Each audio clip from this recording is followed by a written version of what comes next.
Et nous sommes en direct. Logiquement, on va attendre qu'il y ait un petit peu de monde qui arrive sur ce petit podcast, voilà, qui nous rejoignent pour voir déjà si vous nous entendez bien, ce qui serait déjà un bon début. On va se donner 2 petites minutes avant de faire un réel départ. Hop, le temps pour moi de me connecter sur le chat. Voilà, voilà. Je vais vous chanter une chanson. La guerre du Frédéric et Diaoul sur le chat. Oh là là, bonjour messieurs. Comment allez-vous? Nous sommes actuellement en direct. Hop, le chat.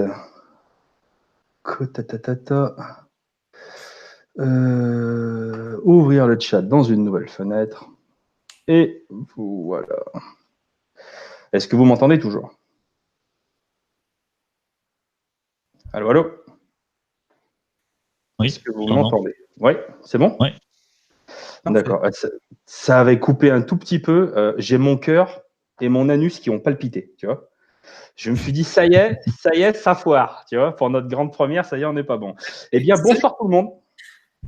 J'ai envie de vous dire bienvenue dans ce premier numéro de la rubrique Geek.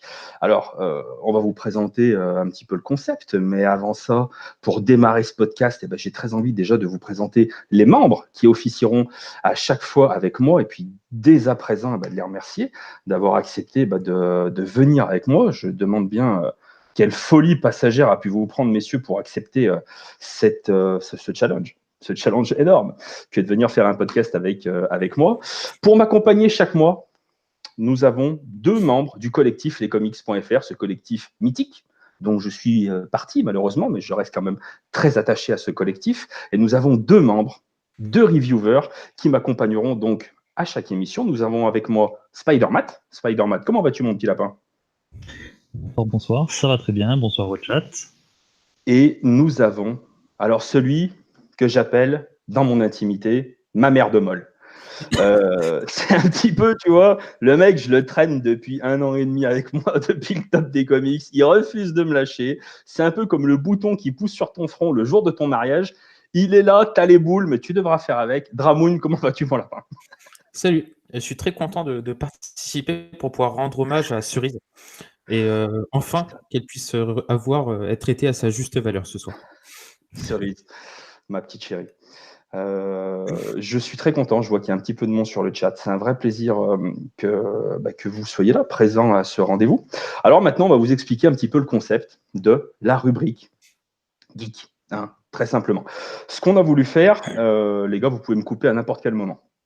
La peine de mort est toujours à un moment donné possible si vous me coupez trop, mais vous pouvez me couper à n'importe quel moment pour intervenir. Le principe, on a envie de se retrouver tous les 3, le plus souvent possible, mensuellement, peut-être plus, peut-être des fois moins, suivant nos possibilités, de venir avec vous en direct et de vous parler à chaque fois de 3 sujets geeks qui nous passionnent en ce moment et dont on a envie de parler ensemble et dont on a envie de parler avec vous. Et par sujet geek, j'ai envie de dire, on peut parler bien évidemment de comics, parce qu'on reste avant toute chose des amoureux des comics, bien évidemment, mais on peut parler de ciné, on peut parler de musique, on peut parler de séries, on peut parler de manga, on peut parler de tout un tas de trucs. On peut parler en fait de tout ce qui peut, ni plus ni moins, nous rapprocher. En deuxième partie, une fois qu'on aura passé ces 3 petites chroniques, nous aurons à chaque fois un sujet du mois, un sujet plus important, et nous débattrons ensemble autour de ce sujet et avec vous dans le chat, pour que vous puissiez, que ce soit une petite émission un petit peu interactive et que tout le monde puisse donner un petit peu son opinion. Voilà. Et on va essayer de faire ça le plus souvent possible. Le but, ça fait combien de temps maintenant que moi je suis sur YouTube? Je crois que ça fait à peu près 2 ans, tout ça. J'ai pris un coup de vieux, hein. On va pas se mentir, hein, j'ai plus le jeu de jambes d'antan, voilà. Et j'avais très envie en fait de faire une émission qui soit à la fois simple au niveau technique et à la fois une émission qui soit faite avec des copains, avec des amis, avec des gens que j'aime énormément, pour pouvoir partager avec les gens qui ont la gentillesse, la faiblesse d'esprit aussi, en même temps, vous êtes un peu con, de suivre un petit peu soit mes vidéos, soit ce podcast, tout ça, pour parler un petit peu de toutes ces passions qui font qu'on est réunis à chaque fois ensemble pour en parler. Voilà, messieurs, qu'est-ce qui vous a pris de vouloir faire ce podcast? Vous êtes complètement timbrés, les mecs. T'as ma femme en otage. Certes, mais elle est bien traitée, Ça me rassure. je tiens à le dire, et elle sera libérée dès 2020. Voilà. Alors, qu'est-ce qui vous a pris de vouloir venir avec moi ici? Vous savez que c'est pas... Je laisse la parole à Spider-Man. Hein? Tu laisses la parole à Spider-Man? Ouais. Alors, j'avais une totale confiance en toi. Quand tu m'as dit viens, on va bien rigoler. Je me suis dit allons-y, on va rigoler. Écoute, on va essayer, hein. On va essayer. C'est pas... on va essayer de te faire rire, ma gueule, mais bon, on va voir ce qu'on peut faire, quoi. J'ai confiance, j'ai confiance. Voilà. Et ouais, après, que vous rajoutez de plus? Voilà, c'est vraiment le plaisir de partager tous ensemble, voilà, avec bienveillance, avec simplicité. Voilà, c'est vraiment ça qui nous anime, loin des petites guéguerres, des petits mots, toutes les conneries qui peuvent éventuellement tourner sur Twitter, Facebook, tout ce qui est superflu. Nous, on veut vraiment se concentrer sur l'essentiel. Partager la passion geek au sens large du terme de tout ce qu'on aime. Voilà. Alors après, si on doit vous faire une émission où un soir Dramoun vous parlera du tricot ou bien du macramé et moi du jardinage, j'ai envie de dire tant pis. Voilà, vous devrez supporter ces petits sujets. Voilà. Est-ce que vous avez des questions sur le chat, les copains? N'hésitez pas à poser des questions. J'essaye d'avoir un œil sur la caméra, un œil sur le conducteur, un œil sur le chat. N'hésitez pas. Salut tout le monde. Salut Laura TV, La Caverne, du French Geek, Benny P Comics, Diaoul, les comics de Jérém, Ludo Verdoz. Il y a trop de monde. C'est cool. Merci d'être venu. C'est super sympa. Skiz, mon poteau MMA. T'es un amour. Voilà, que vous dire de plus? Est-ce qu'on lance la première chronique, les gars? Bon, on est parti, non? C'est parti. Oui, parce que si on la lance pas en même temps, l'émission est finie, donc ce serait court pour une première de la rubrique geek. Alors déjà, je tiens quand même à dire un truc avant de commencer. Ça fait 48 heures que je me fais caca dessus à l'idée que la technique nous joue des tours. Je me disais, putain, si ça foire au moment où on appuie sur lancer la diffusion, on va passer pour des cons. Et ça n'a pas foiré. Donc, C'était notre hantise. Ah ouais, c'était ma hantise. C'était notre hantise. Ouais. J'avais le palpitant, mais vraiment à 180, et je suis rassuré de voir que tout le monde est là et que ça fonctionne. Donc, ce que je vous propose, c'est qu'on commence tout de suite. Et celui qui va commencer avec sa première chronique, c'est moi. C'est moi qui vais ouvrir un petit peu le bal.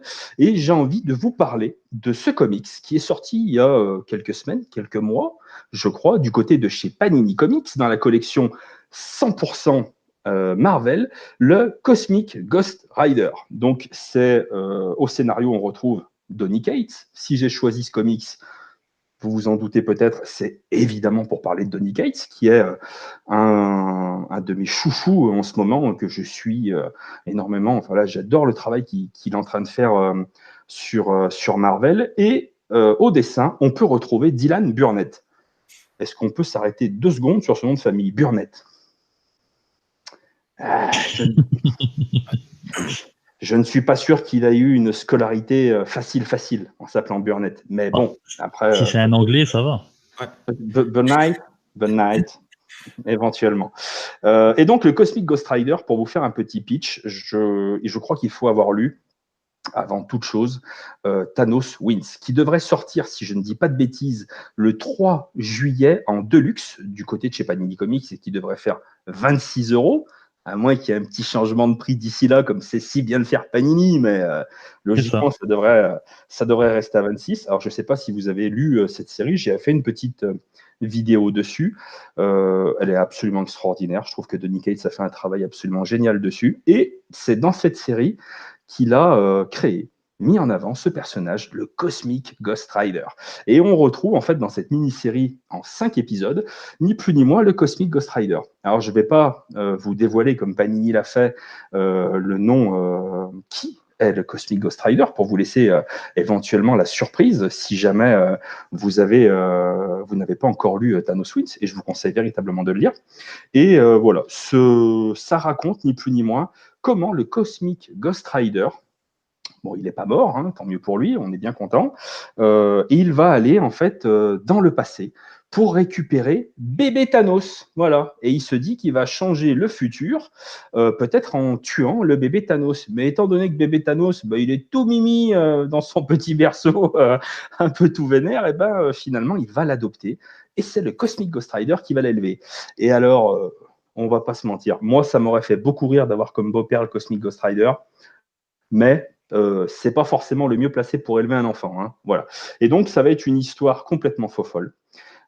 Qui part un petit peu dans tous les sens. C'est burlesque, c'est un petit bonbon un petit peu acidulé, c'est très marrant, ça joue avec les codes de l'univers Marvel.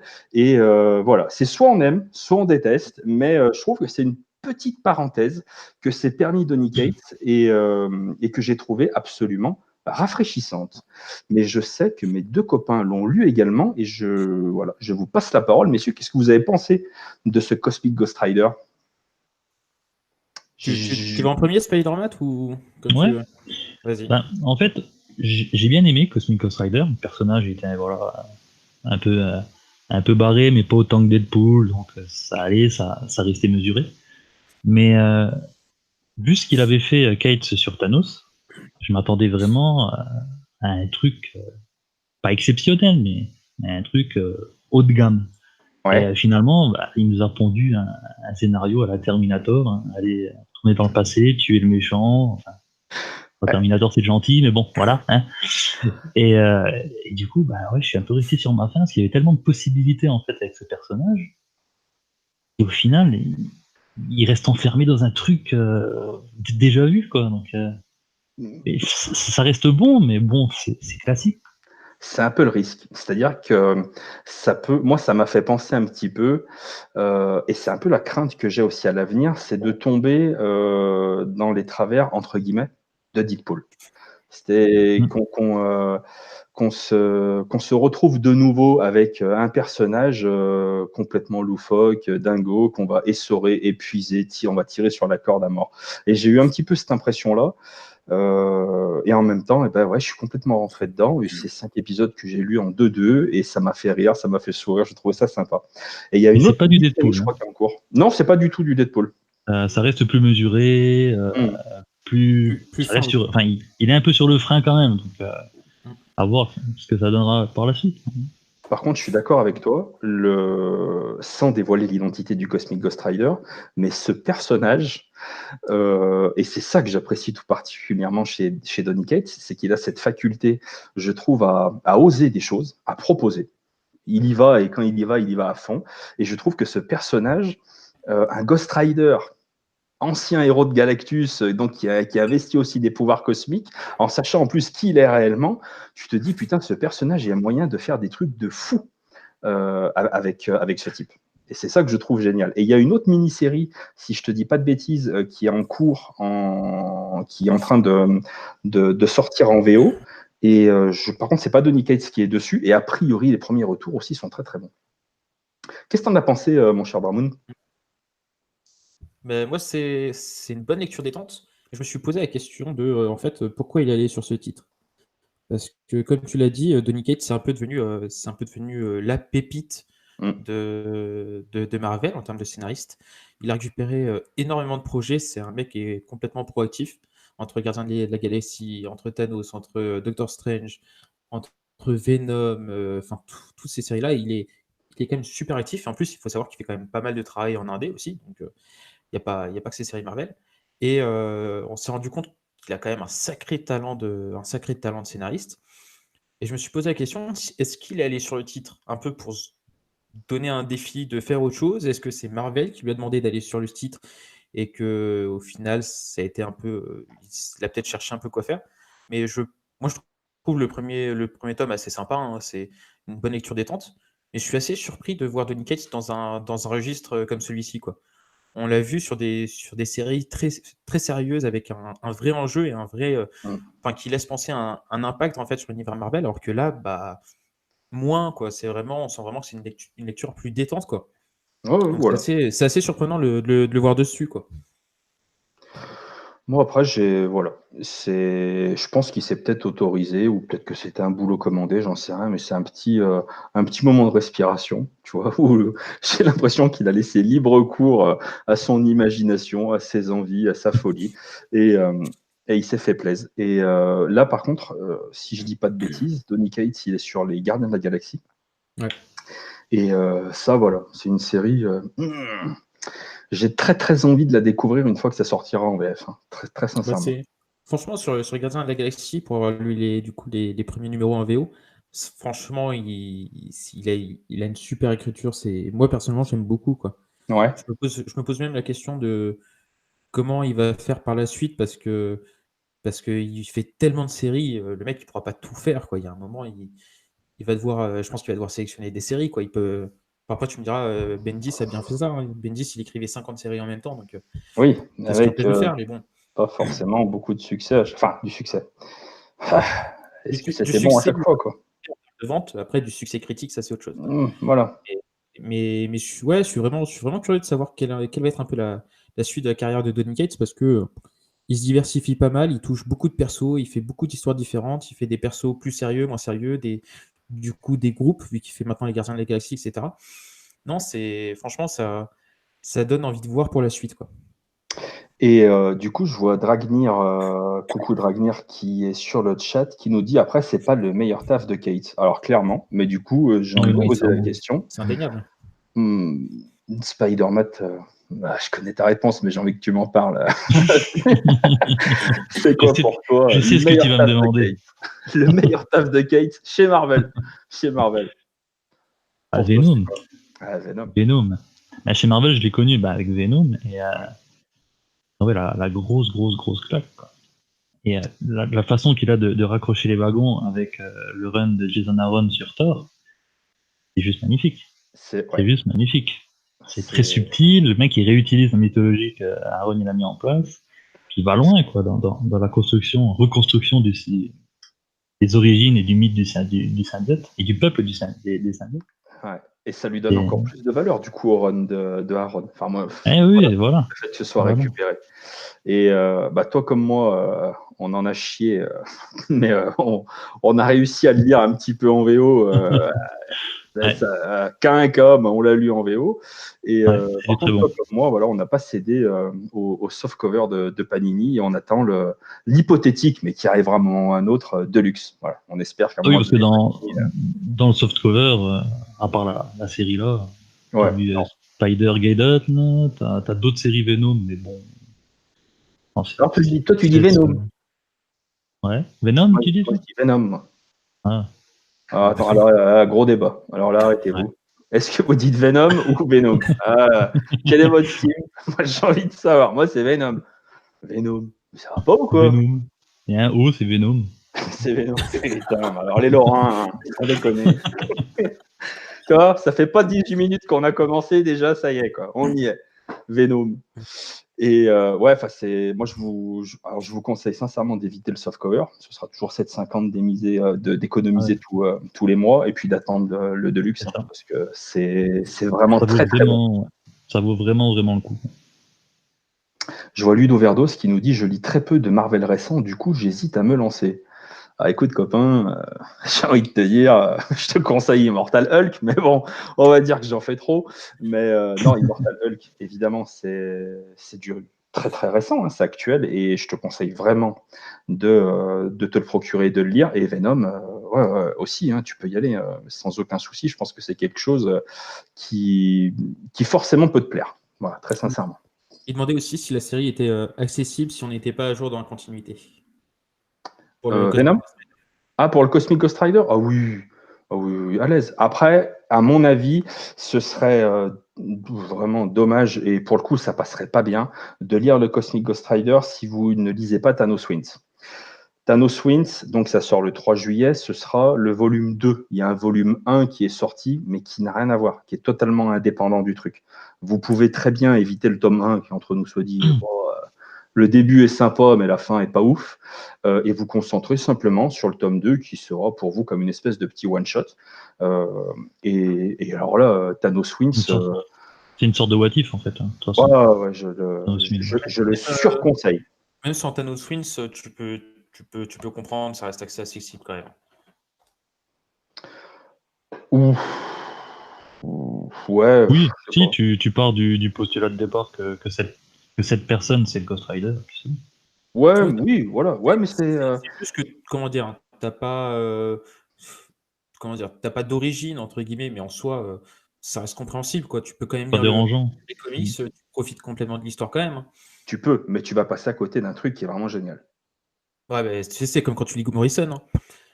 T'as pas lu les trucs, tu comprends rien, tu peux C'est quand comme même quand lire. tu fais l'amour. T'es pas obligé de faire les préliminaires, mais tu vas passer à côté d'un truc qui est génial. C'est pareil. Non, mais c'est vrai. C'est vrai. C'est graveleux. Je sais. Mais là, au moins, l'image, tu vois, tout le monde a compris. Là, tu vois, tout le monde n'est pas forcément d'accord, mais tout le monde a bien compris. C'est les préliminaires, c'est pas obligatoire, mais c'est mieux, hein, quand même. Et Thanos Win, c'est pas obligatoire, mais c'est mieux.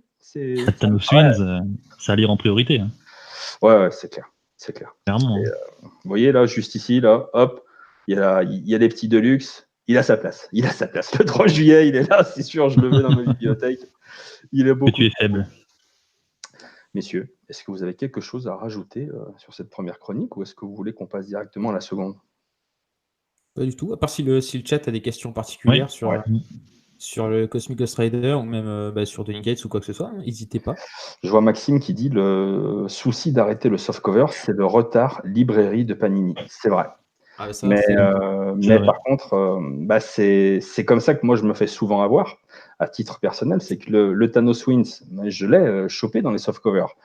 Et j'en suis très content. Mais maintenant, j'ai envie de l'avoir dans un format, parce que c'est vraiment une histoire que j'ai appréciée, et j'ai envie de l'avoir dans un format un petit peu plus luxueux, un petit peu plus sympa, qui reste, qui fait joli dans la bibliothèque.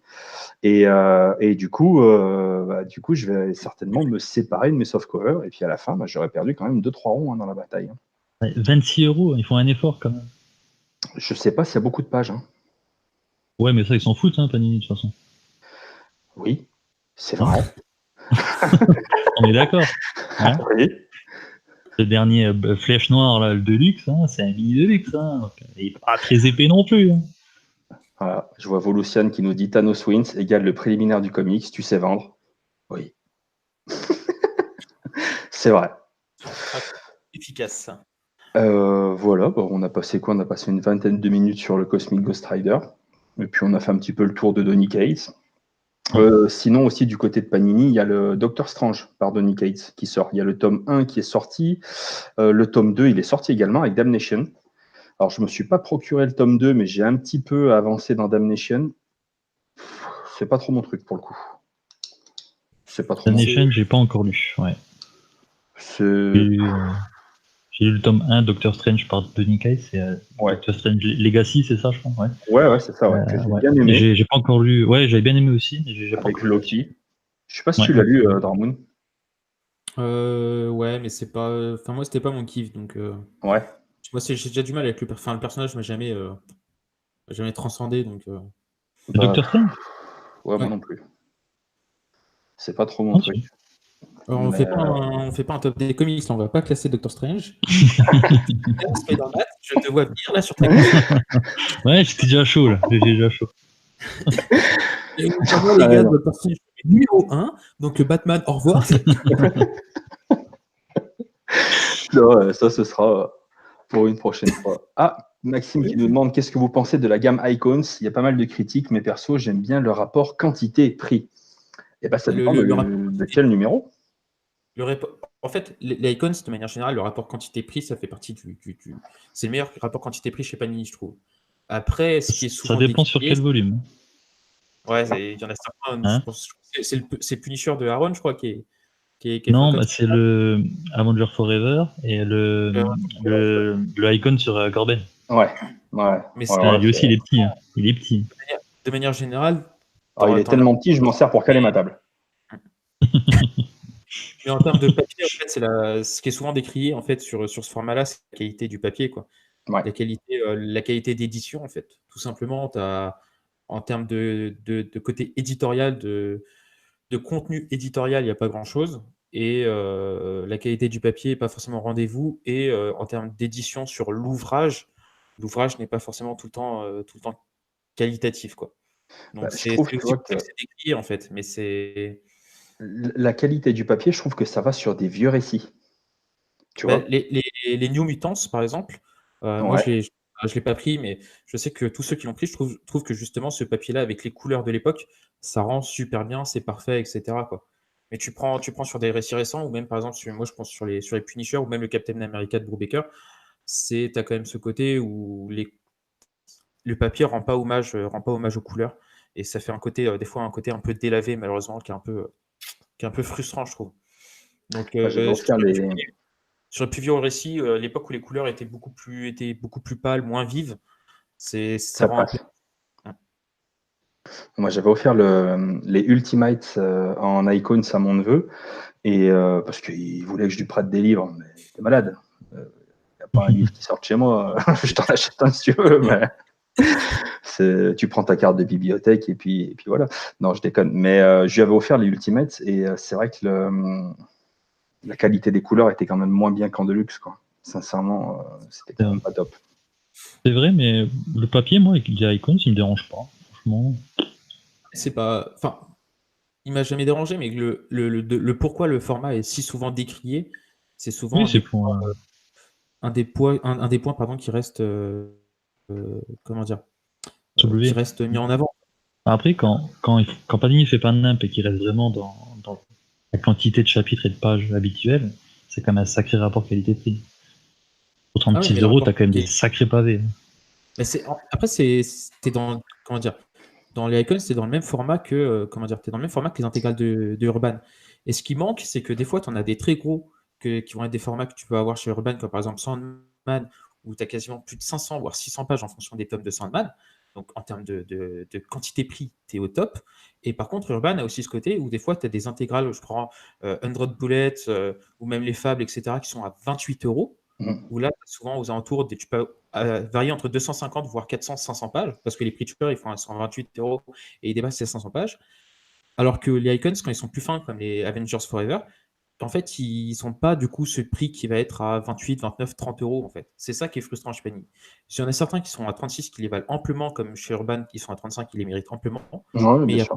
l'équivalent du 28 de Urban qu'on a en intégrale, ils l'ont pas en Icons, en fait. Et c'est peut-être ça qui est dommage. Bah, il y a Par des. contre, il y a Dragnir qui fait une remarque intéressante, qui dit que le meilleur rapport quantité-qualité-prix, ça reste Bliss. C'est vrai que Bliss, pendant un moment, c'était le cas. Maintenant, je suis pas sûr, en fait. Après, qu'est-ce que. Dragnir, c'était encore sur le chat. Je suis curieux de ta réponse. Qu'est-ce que tu entends par qualité? Est-ce que tu t'entends la qualité du récit ou tu entends la qualité d'édition de Bliss? Parce que La qualité d'édition de Bliss, franchement, que ce soit des gros pavés ou la qualité d'édition, elle est là. Sincèrement, c'est Bliss, je leur reconnais ça. Il y a vraiment une qualité d'édition, moi je trouve bien supérieure déjà à Urban, clairement, et sur pas mal de trucs, ouais, effectivement aussi à Panini. Les gros pavés Harbinger, tout ça, putain, ça valait le coup, quoi, vraiment. Le truc, c'est que sur le quantité-prix, complètement, qualité d'édition en termes de contenu éditorial, ils sont au même niveau. Par contre, je sais que sur l'ouvrage, tous mes gros pavés Bliss, la reliure, elle se casse la gueule, quoi. Elle tient pas du tout, elle est pas solide. Putain, bah moi non. Alors qu'à côté de ça, pour moi, en termes d'ouvrage, au final, ceux qui sont le plus au point, ça va être ceux qui peuvent être sur des gros volumes, ça va être Glénat, où tous leurs gros omnibus, que ce soit Odyssée qui est sorti, Joyride, etc., sont très solides.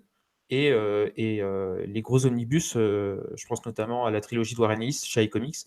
iComics a aussi une très bonne reliure, quoi, une reliure qui est assez solide.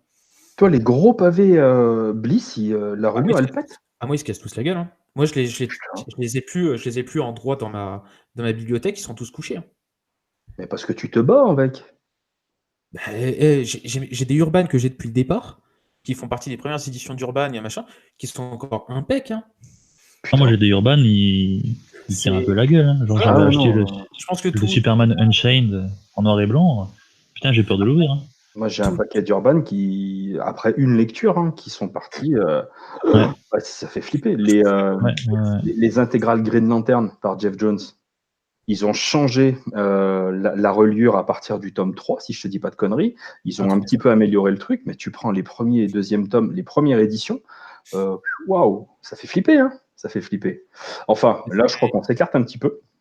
Ouais. Parce que, alors, vous inquiétez pas, hein, je pense qu'on va faire beaucoup de podcasts comme ça, donc à un moment ou à un autre, on va faire les procès des différents éditeurs. Et de toute façon, tous les éditeurs ont tous des points positifs et des points négatifs. Parce que c'est quelque chose qu'on trouvera partout, chez tous les éditeurs. Certains font pas les mêmes formats, ils font pas des ouvrages avec autant de pages, donc on peut pas réellement comparer, mais on pourra toujours trouver des points positifs et des points négatifs chez tous les éditeurs en même temps. Et c'est Oui, aussi bien ça sûr, mais il faut en plus. Ça montre que chacun peut s'améliorer et faire encore mieux aussi. C'est ça qui est intéressant. Comme tu vois, là, la dernière annonce que j'ai vue passer il y a 24 ou 48 heures, je sais plus, la saga du clone, qui est enfin rééditée chez Panini, bah c'est cool. Voilà. En plus en omnibus, pas en icons. Donc c'est une bonne nouvelle. Ça permettra de mettre un peu la douille à tous les spéculateurs qui se. Mes condoléances au mec qui a acheté 700 balles sur eBay. Ouais, non, mais voilà. Mais... C'est le premier omnibus que Panini réédite, de mémoire. Ils n'ont jamais réédité un omnibus. Je sais pas. Hmm. Je sais pas du tout. Ouais, c'est historique, messieurs. Je trouve qu'ils ont changé un peu leur. On part encore sur autre chose. Je trouve qu'ils ont changé un peu leur politique en matière d'omnibus. Il y en a un petit peu plus. Là, ils en sortent maintenant au mois de juillet. Avant, c'était qu'au mois d'octobre, novembre.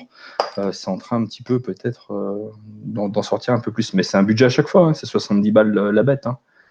Donc là, c'est pareil. Faut que la qualité du récit soit vraiment majeure pour que moi j'aille mettre 70 balles là-dedans. Il faut qu'elle soit plus que majeure et la quantité aussi. Parce que si c'est un bon récit mais qu'il y a 400 pages, c'est sans moi. C'est juste pas jouable. La saga du clone, je trouve pas ça. Ouais, mais moi c'est mon enfance. Oui, voilà. Et voilà, et c'est l'arrivée de Scarlet Spider. Voilà, c'est des trucs que j'ai vraiment, vraiment kiffé. Il y a Samy qui demande en combien de volumes. Il y aura 2 volumes. Voilà. Alors, je sais pas combien on est là du coup, mais je vois plein de gens. C'est super cool. Merci. Bonjour tout le monde. N'hésitez pas à poser vos questions, etc. Ouais, bien sûr. Faites-vous plaisir. Et je crois qu'on peut passer. Alors, on va peut-être vous paumer un peu là, les amoureux des comics, là, si on passe tout de suite à la deuxième chronique. Mais c'est un peu le but de ce podcast, c'est l'éclectisme. On va essayer. Voilà. J'ai failli vous parler d'un manga ce soir. J'ai failli, mais je ne l'ai pas fait parce que Spider-Man va vous parler d'un manga et moi je garde le manga dont je vais vous parler pour la prochaine rubrique. Et Spider-Man, tu vas nous parler d'un manga qui fait plus que date, qui est absolument magnifique et qui est connu de tous. Un manga à l'eau de rose, j'ai envie de dire, avec beaucoup de passion, beaucoup d'érotisme, un peu de pudeur également. Tu vas nous parler de Berserk. Exactement, de Berserk. Berserk, donc un manga de dark fantasy donc c'est de Kentaro Miura, bien sûr. C'est un manga de dark fantasy, mais qui se déroule dans un cadre narratif médiéval fantastique. Juste une fois, on va se mettre d'accord tout de suite. C'est-à-dire que quand on va parler manga et qu'on va dire des noms japonais, il faut le dire comme les japonais. Ça vient de là, tu vois. Ça vient de là. Ça vient du ventre. C'est pas Kentaro Miura, c'est Kentaro Miura. Faut qu'on y croit. Excuse-moi, je te trouve pour dire de la merde, mais c'est ma fâcheuse habitude. C'est pas grave. Bon, donc, Kentaro Miura, de la Dark Fantasy. Donc, de la Dark Fantasy, mais qui se déroule dans un cadre narratif médiéval fantastique. Et tu vas me dire, mon cher Jay, mais qu'est-ce que le médiéval fantastique ? Mais qu'est-ce que le médiéval fantastique ? Voilà, merci. Donc déjà, le médiéval. Donc le médiéval, donc le personnage principal, Guts, qui est un peu le héros de l'histoire et sa bande, ce sont des mercenaires. Il y a des châteaux, des rois, des inquisiteurs, des papes un peu fous, des religions, ça se bat à l'arme blanche, à l'épée, la hache, bouclier, il y a des chevaux. Un peu, si vous connaissez Game of Thrones, vous ne serez pas dépaysé. Oui. Ensuite, le fantastique. Fantastique, parce qu'il y a de la magie qui apparaît dedans, il y a un bestiaire merveilleux, comme des fées, trolls, des spectres, etc. Ça, c'est vraiment, surtout au début de l'histoire. Et intervient la Dark Fantasy, qui est un sous-genre de la fantasy, où il y a une ambiance assez sombre, oppressante, souvent proche de l'apocalypse, un ton violent, des scènes d'horreur, ce genre d'ambiance. Avec des menaces démesurées, et souvent le bien laisse la place au mal. Genre, Conan, The Witcher ou le manga Claymore. Tout ça, c'est la Dark Fantasy. Donc ça va se dérouler là-dedans. Et donc on suit donc Guts, qui est né d'une mère pendue à un arbre. Donc ça pose tout de suite le décor, hein, quand même. Et il tombe dead comme d'un fruit mûr. Hein. Ouais, voilà, une groseille, une grosse groseille bien juteuse. Donc c'est un signe, un mauvais présage en fait dans cet univers. Ah, ça. Même chez nous, je pense que ce serait voilà. Donc voilà, et il est récupéré et élevé par une troupe de mercenaires. Plus tard, dans cette troupe de mercenaires, s'est passé quelque chose qui a choqué Dramoon, visiblement. Le petit Guts se fera violer par un soldat. Voilà. Donc Dramoon, si tu veux en parler, ça va l'air. En fait, c'est pas de moi parce que à l'époque, j'ai commencé Berserk, j'avais 12-13 ans. Donc du coup, quand tu tombes sur la scène, surtout que le regard du coup du mec, la scène est très bien amenée, etc. Mais du coup, quand tu as 12-13 ans, c'est marquant forcément. Ouais, pas du tout, on se moque pas de toi, pas du tout. Non, mais il faut reconnaître que c'est une scène qui te met dans l'ambiance, hein, quand même, hein, tout de suite. Hein. C'est-à-dire que c'est une scène de pédophilie, parce que c'est un enfant, de viol, c'est horrible, quoi. On parle d'événements qui arrivent dans les 3 premiers tomes, quoi, à peu près, enfin 3-4 premiers tomes. 3-4, ouais. Aujourd'hui, on a 42 sorties, voilà, quoi. Mais c'est vrai que ça pose bien le décor pour la suite, quoi. C'est ça. Bon, voilà, il faut pas s'attendre à des bisounours et à des papillons. Non. Voilà. Bon, plus tard, donc, il arrive il se passe quelques événements, il s'échappe, pendant des années, c'est une sorte de loup solitaire, mais ça, on le voit pas vraiment. Et il rencontre Griffith, qui est aussi un mercenaire et à la tête de la troupe du Faucon. Donc, Griffith, qui est aussi un peu une aura angélique, c'est le mec ambitieux, mais très respecté par ses soldats. Et durant un duel, il va se retrouver un peu sous les ordres de Griffith. Et petit à petit, il va, au sein de cette troupe, se faire des amis, trouver un but pour un temps, et voilà, rencontrer de nouveaux camarades. Et tout ça, en fait, tout cet arc, jusqu'à un événement majeur qui s'appelle l'éclipse, je n'en dirai pas plus, qui est l'un des passages dans les mangas tout confondus qui m'a le plus choqué, je pense. Tout cet arc s'appelle l'âge d'or, et ça dure 86 chapitres. 86 chapitres. Si vous n'êtes pas trop lecteur, vous pouvez regarder les 3 OAV qui sont sortis, 3 dessins animés qui reprennent cet arc et qui sont très très bien faits. Est-ce que vous avez quelque chose à dire, hein, messieurs? Petite remarque? En fait, je vois, il y a mon pote Jérémy qui est là. Coucou mon lapin, ça fait bizarre de te voir là, c'est un collègue du boulot. Je vois Dragnir qui dit c'est un peu de trash pour du trash quand même. Et je sais pas comment dire ça. Moi, je suis pas le fan ultime de Berserk. Je pense qu'il y a beaucoup d'étapes dans beaucoup de passages de différents arcs dans cette série. Et moi, j'ai un petit peu décroché après l'âge d'or. Pas tout de suite après, mais une fois que l'éclipse est passée, effectivement, moi, j'ai un petit peu décroché. J'ai trouvé que c'est un petit peu long. Et là, tu vois, j'ai acheté les derniers tomes. Mais je crois que ça fait des mois, voire des années que j'ai pas relu, tu vois, du Berserk. Mais là, pour revenir sur ce que disait Dragnir, moi je trouve que comment dire, c'est pas du trash pour du trash. Je trouve que c'est du trash qui est justifié parce que ça permet véritablement de caractériser le personnage de Guts. C'est-à-dire que c'est le mec, dès le premier volume, d'entrée de jeu, tu connais pas sa vie, tu connais pas son passé, tu sais pas pourquoi il est là, tu sais pas pourquoi il va affronter cette espèce de châtelain d'un royaume qui a l'air vraiment maléfique aussi, mais tu sens que ce mec, il est damné, il n'a pas d'âme, il a un cœur de pierre, il est d'une noirceur sans nom. Comment peut-il être de cette noirceur? Surtout à partir de l'éclipse. Hein. Ouais, voilà. Jusqu'à l'éclipse, c'est vraiment du médiéval en fait, tu vois. Et en fait, tu vois, c'est toutes ces étapes hyper crades, hyper trash de sa vie qui expliquent en fait comment la construction de ce personnage et comment il peut avoir cette noirceur d'âme. Et comment à un moment donné dans sa vie, il a cru avoir une petite once de lumière, une petite once d'espoir, et qui a été annihilée de la plus sale des manières. Et c'est cet événement qui est fondateur, à mon sens, du caractère du personnage. Donc c'est ignoble, c'est trash, c'est dégueulasse, c'est tout ce que vous voulez. Et c'est clair, il y a des trucs qui sont... ouais, enfin, tu vois, ça secoue véritablement, mais c'est pas inutile. Et de tous les personnages confondus que j'ai pu lire, BD, comics, manga, que tu veux, c'est le mec, il est d'une noirceur et il est implacable. Pour moi, ce personnage, il est unique. Et à la fois, il est autant implacable et à la fois, tu as l'impression qu'il ne demande qu'une chose, c'est qu'il y ait quand même une petite lueur d'espoir qui apparaisse. Et voilà. Moi, Berserk, ça reste un, un manga moi, je trouve absolument génial. Et tout à l'heure, tu vois, on parlait de Griffith, qui est un petit peu, je ne sais pas si le terme est approprié, mais c'est un peu la némésis de Guts. Est-ce que tu savais, j'ai vu ça tout à l'heure sur Wikipédia, que le graphisme de ce personnage, il avait été inspiré par Lady Oscar. Alors, les plus vieux d'entre nous se rappelleront certainement de ce dessin animé, et sans déconner, maintenant que je te l'ai dit, c'est pas flagrant.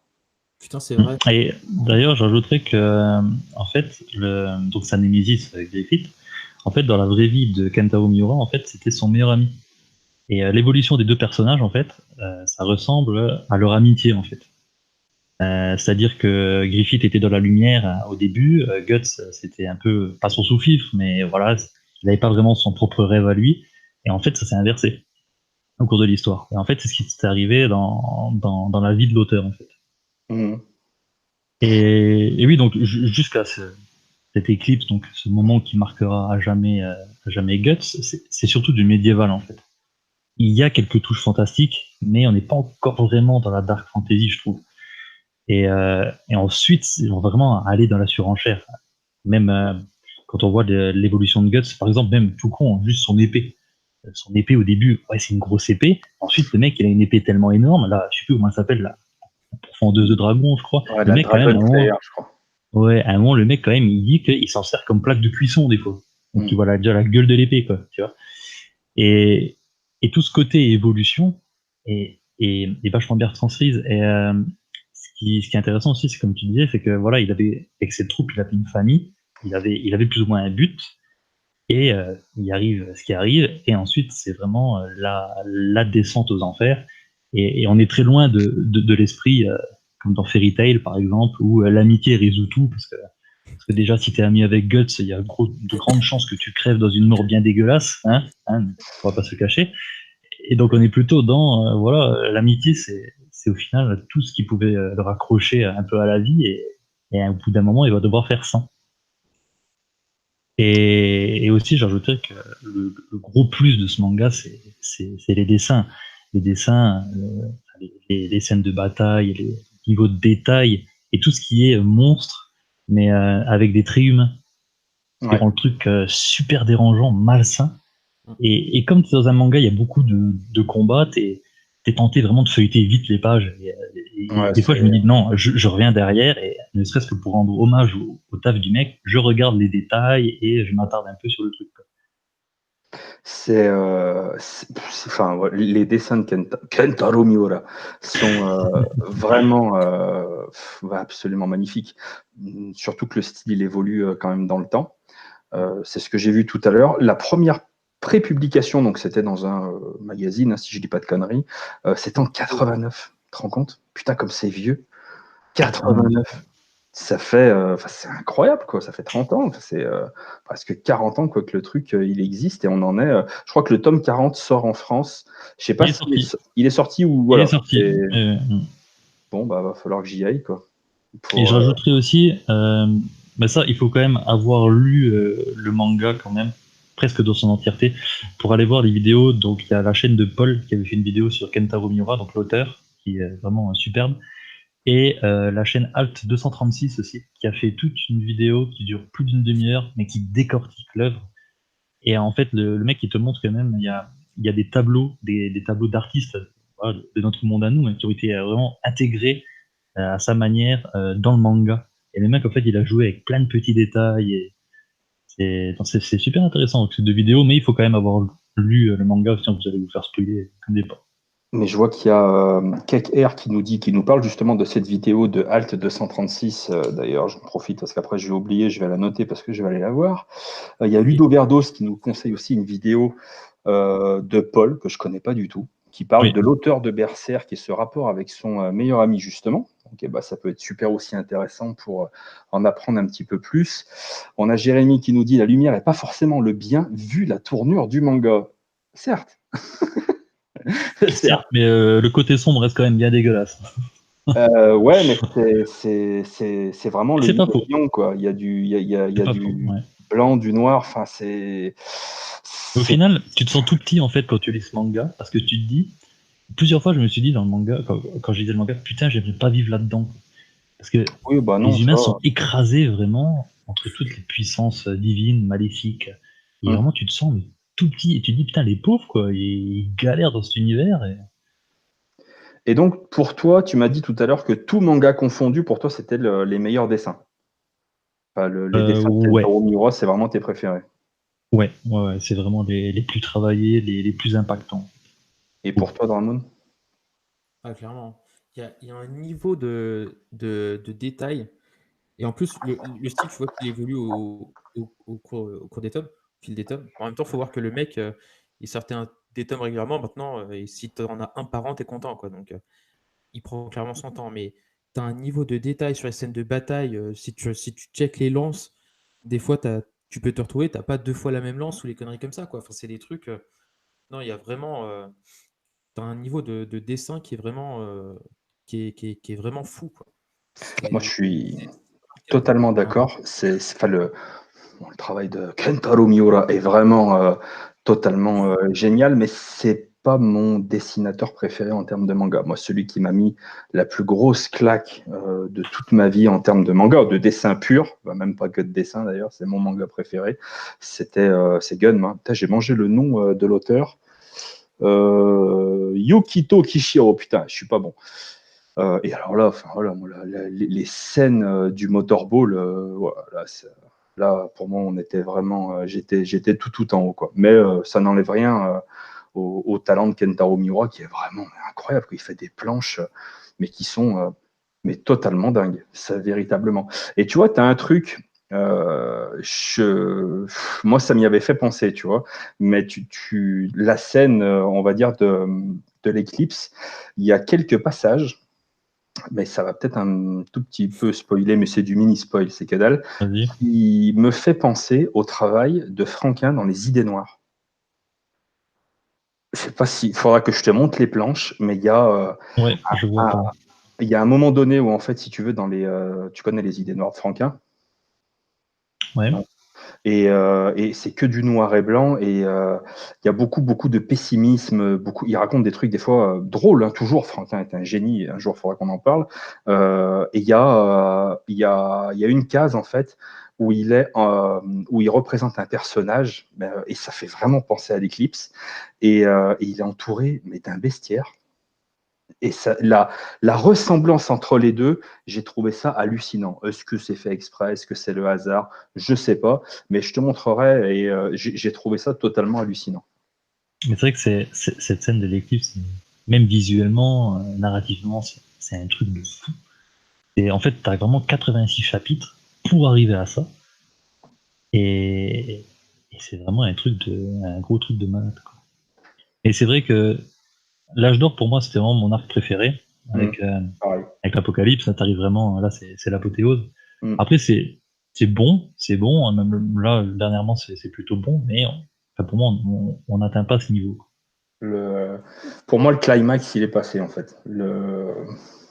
C'est-à-dire qu'après l'éclipse, voilà, ça y est, on y est. L'histoire, on la reprend grosso modo là où on l'avait laissé. Il y a pas mal de tomes avant, et j'ai trouvé que la transition, elle était un petit peu plus difficile. Je l'ai trouvé très très inspiré au moment de l'âge d'or. Moi, il y a des scènes de bataille médiévale qui m'ont vraiment scotché, où il y avait un petit peu de stratégie, enfin voilà, il y avait vraiment des trucs que je trouvais totalement génial. que j'ai retrouvé un petit peu, tu vois, dans Kingdom, dont on parlera la prochaine fois, mais beaucoup plus grand, pour le coup. Et j'avais vraiment adoré ce passage. Et là, ouais, je te dis, aux alentours des tomes 30, 31, 32, c'est pas que c'est pas bon, c'est loin de là, mais c'est juste que je me suis un petit peu lassé. Alors, je pense que ça Parce que fait des passades, hein. c'est vrai Mais que c'est, voilà.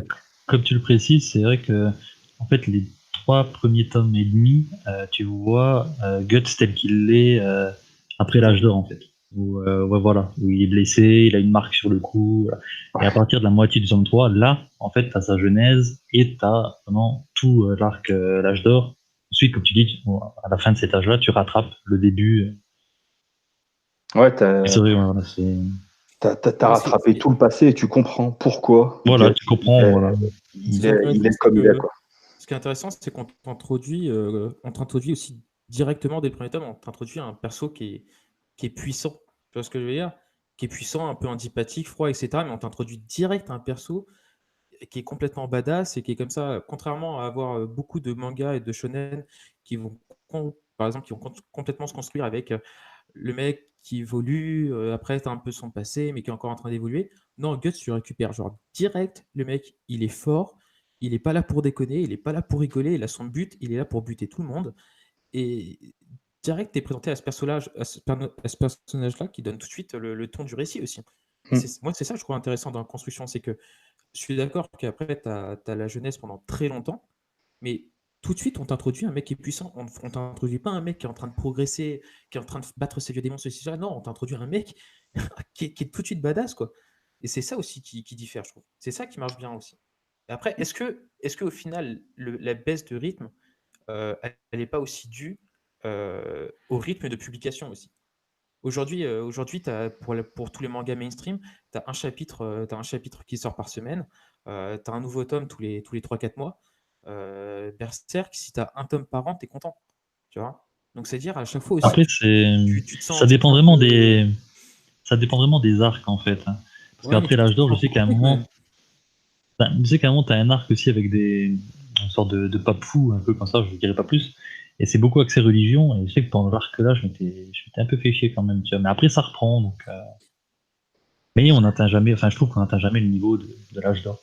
Non, pour l'instant, non, on n'y est pas. Il y a deux questions que je voulais relever. Il y a Jérémy qui dit, et du coup, au niveau du dessin, que pensez-vous du nouvel animé, plus proche du manga à mon sens? Alors moi, je regarde pas les animés de Berserk. Alors, je regarde finalement que très peu Moi non d'animés. plus. Je sais pas si vous avez regardé les mecs. Non, moi j'ai regardé l'âge d'or. Je sais qu'il y avait une série qui était sortie il y a très longtemps. Ils l'ont refaite.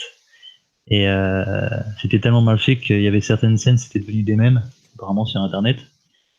Ouais. Et en fait, ils avaient pris ils avaient mixé un peu crayonné, animé, CGI. Enfin, c'était un peu bizarre quoi, comme truc. Et là, au final, vraiment, en tout dernier, je sais pas trop ce qu'ils ont fait. Moi, les seuls que j'ai vus, c'était les trois à l'âge d'or. D'accord. Ouais, non, moi, j'ai pas du tout regardé les dessins animés, quoi. Je préfère largement les bouquins. Et il y avait Franck G qui nous demandait ce qu'on pensait de Hokuto no Ken. Bon, je pense que ça sera peut-être l'objet d'une prochaine chronique, un de ces 4 matins. Parce que moi, j'ai été élevé avec ça, hein, avec le Club Dorothée, au couteau de cuisine, au couteau à pain. Mon Dieu, c'était une belle époque où quand tu avais 9 ans, on pouvait te mettre Hokuto no Ken, devant un dessin animé où tu avais des têtes qui explosaient. La vie, quoi, putain. Hokuto no Ken, pour ceux qui ne savent pas, c'est Ken le survivant, on est d'accord, hein? Ah oui, C'est bien ça. sûr. C'est bien ça. C'est Non, mais ça. après, Mais là, ça parle différemment parce que c'est pareil, enfin, c'est quand même c'est quelque chose qui est diffusé depuis X années et même moi qui suis plus jeune que vous, j'ai quand même grandi avec. Donc, enfin, c'est quand même, ça reste marquant parce que j'ai le sentiment que toutes les personnes de notre génération ont pu le découvrir. Donc, forcément, quand tu as tes œuvres qui se parlent, quand tu as des œuvres comme ça qui te parlent quand tu es un peu jeune, forcément, ça aide aussi dans ton appréciation, quoi. Mm. Ça joue, c'est la petite Madeleine de Proust parfois. il y a une très belle Perfect Edition qui était ressortie il y a quelques temps. Et Ouais. je note aussi le message de Keker quand on parlait des dessins. Elle a souligné les dessins de Blame, et c'est vrai que les dessins de Blame, ça envoie, sincèrement, ça envoie du pâté. Alors, c'est drôle parce que du coup, aujourd'hui, j'ai passé 3 heures à harceler Spider-Man pour qu'il achète le premier tome de Blame. Je lui ai dit achète-le, achète-le, achète-le, achète-le comme ça pendant 3 heures sur 1484 messages. Et du coup, je trouve ça bien que Kecker le fasse ressortir parce que c'est vrai qu'en termes de dessin, Blame, c'est une frappe. Ça casse la rétine aussi, c'est très très sympa. Et moi, je connais tellement bien Blame que quand il m'a demandé si j'avais lu Blame, je lui ai dit Blade, le film avec Wesley Snipes. Le Non, vampire. rien à voir. Donc, je ne connais pas Blame du tout. Je ne sais toujours pas ce que c'est. Il faudra que je regarde à l'occasion. Je ne sais pas, messieurs, si vous avez quelque chose à rajouter sur Berserk. Non. Lisez Berserk. Lisez Berserk. Lisez Berserk, ça me paraît quand même très très important. Au moins jusqu'au sabbat. En Et fait, après, quand j'ai commencé à le lire, je me suis dit comment ça se fait que je l'ai pas découvert avant. ouais. Et quand Dramoun a commencé à le lire, il s'est dit mais j'ai quand même que 12 ans et je vais Il a me perdu son calmer un peu. innocence. Il a perdu son innocence à ce moment-là. Voilà. Mais non, mais c'est vrai que c'est comme on disait, c'est assez fou, c'est une œuvre qui est super sombre. En termes de dessin, c'est peut-être là où c'est fort aussi, c'est que tout est sombre. Et les mangas qui jouent que au final que sur les nuances de blanc et de noir, au final, te dire qu'il arrive à donner autant de profondeur dans les dessins, autant de détails, autant de relief dans les dessins, alors qu'au final, il joue que sur du blanc et du noir avec aucune autre couleur, aucun dégradé, entre guillemets. Moi, ça renforce aussi la prouesse artistique du titre, hein, parce que le titre a très peu de lumière, comme on dit, donc au final, c'est aussi ça qui renforce ce qu'il fait dans la partie graphique, quoi. Très bien. Ouais. Eh ben écoute, si vous êtes d'accord, on va peut-être pouvoir passer à la dernière chronique, et puis après on passera au débat, Ça marche. si ça vous va. Alors, c'est donc mon cher Dramoun qui va nous parler d'un auteur, on peut se le dire très tranquillement, que tu affectionnes grandement, je crois même que c'est ton auteur préféré, que tu as eu Ouais, la chance d'interviewer il y a quelques mois maintenant. Donc c'est une interview qui est disponible sur lescomics.fr. Alors j'ai pas le lien là tout de suite sur moi, mais pour ceux qui écouteront ce podcast en rediffusion, je mettrai le lien en description de la vidéo, ce qui vous permettra d'aller checker l'interview de Dramoun sur lescomics.fr. Et donc, eh ben, tu vas nous parler donc évidemment de Terry Moore et d'un comics que tu m'as conseillé. Il y avait également Sonia de Comics Have the Power et des GG Comics qu'on embrasse, qui me l'avait conseillé et du coup tu m'as contraint à l'acheter, à le lire. Tu vas nous parler de Motor Girl par Terry Moore. et oui, parce que comme tu as dit, je suis un très grand fan de Terry Moore. Terry Moore, c'est du coup un auteur américain qui est scénariste et dessinateur, qui a monté sa propre maison d'édition pour éditer ses œuvres, pour avoir les pleins pouvoirs sur tout ce qu'il fait, tout simplement, et puis après la question d'argent, etc. Et c'est un auteur que j'ai découvert l'année dernière, quand Delcourt a décidé de republier en fait tous ses travaux sous forme d'intégrale. Donc ils ont sorti son œuvre majeure qui s'appelle Stranger in Paradise dans 3 grosses intégrales bien épaisses qui valent leur pesant de cacahuètes. Echo, qui est une œuvre science-fiction. Stranger in Paradise, c'est décrit en fait, c'est présenté un peu comme un soap opéra, comme ils appellent ça. Alors qu'en réalité, c'est beaucoup plus tendu que ça. Au final, ça parle un peu d'espionnage, ça parle un peu d'histoire d'amour, ça parle un peu de trahison. Il y a plein de choses, il y a beaucoup, beaucoup de thèmes abordés. Mmh. C'est supra complet. C'est aussi pour ça qu'il a été maintes et maintes fois primé et reconnu. Et Motor Girl, c'était son dernier bébé. Et Motor Girl, ça parle tout simplement du PTSD, donc qui est le stress, le syndrome de stress post-traumatique, parce que dans cette œuvre, en fait, on va suivre Samantha, qui est une ancienne soldate, enfin envoyée en Irak, et qui est revenue de la guerre et qui souffre justement de ce fameux stress. Et qu'est-ce qui se passe? C'est que sur un sujet qui est quand même assez grave, qui est assez sensible, qui est quand même, enfin, comment dire? Qui est assez délicat et Et bien, en fait, Terry Moore, il t'apporte ça avec toute la finesse qu'il a dans son écriture, c'est-à-dire une très très bonne écriture au niveau des expressions, des sentiments, des relations. Tout est très bien amené. Il amène ça avec un côté complètement loufoque. Donc, elle est accompagnée d'un singe imaginaire à qui elle parle. On va avoir d'un coup une soucoupe volante qui arrive en fait avec deux petits martiens. On ne sait pas trop ce qui se passe. Et comment dire, ce problème du coup du PTSD, du stress post-traumatique, eh ben, il est amené avec énormément de légèreté, énormément de douceur, énormément, comment dire, de finesse et de subtilité. Et c'est bluffant. C'est un bluffant de maîtrise, c'est un bluffant comment dire, d'écriture, de rythme. Et c'est réellement bon. Ils t'ont jamais en fait dans un discours qui est alarmiste, qui amène, enfin, qui cherche la pitié ou quoi que ce soit. C'est pas du tout. C'est presque, on va dire, un discours, comment dire, c'est une ode à la vie entre guillemets pour ces personnages qui sortent d'un enfer et qui peuvent retrouver le paradis, on va dire. Et c'est bluffant, quoi. Moi, c'est une œuvre qui m'a complètement chamboulé. Et c'est limite frustrant parce qu'en fait, on avance, on s'attache au personnage, et puis la fin, après, elle est amenée avec énorme délicatesse et de douceur, mais on a envie de plus, on a envie d'être avec eux. Et c'est jamais larmoyant ou quoi que ce soit. C'est toujours très bien amené. Donc c'était l'un de mes gros gros coups de cœur de l'année dernière, parce il est sorti du coup il y a un an, quelque chose comme ça, mai-juin 2018. Et j'y repense très très régulièrement. Parce que c'est une œuvre, sincèrement, c'est une œuvre que je trouve marquante. Et je me permettrais de faire un petit parallèle, parce que quelqu'un qui demande en combien de tomes, c'est un seul tome. Il y a tout qui est combiné dedans. Euh, je fais un petit parallèle avec PTSD qui est sorti chez Ankama en début d'année, qui fait partie aussi je pense, des meilleures lectures de ce début d'année, donc sous le label 619, hein, géré par Run, écrit par Guillaume Saint-Gelin, et qui, pareil, du coup, traite le même problème, hein, de ce syndrome post-traumatique. Et en fait, il l'amène d'une manière complètement différente de Motor Girl. Vraiment, c'est amené d'une manière. Il y a rien en commun. Et c'est pareil, c'est traité d'une superbe manière, très très fin de la part de Guillaume Saint-Jean. Je recommande aussi l'œuvre du coup éditée chez Ankama, parce que c'est une vision complètement différente et qui fait du bien aussi, qui inspire du positif, etc. Et qui fait du bien au cœur. Voilà. Voilà. Et c'est écrit par Terry Moore. Ça marche moins. Ça marche. Il n'a pas compris. Je tente, hein. Je tente.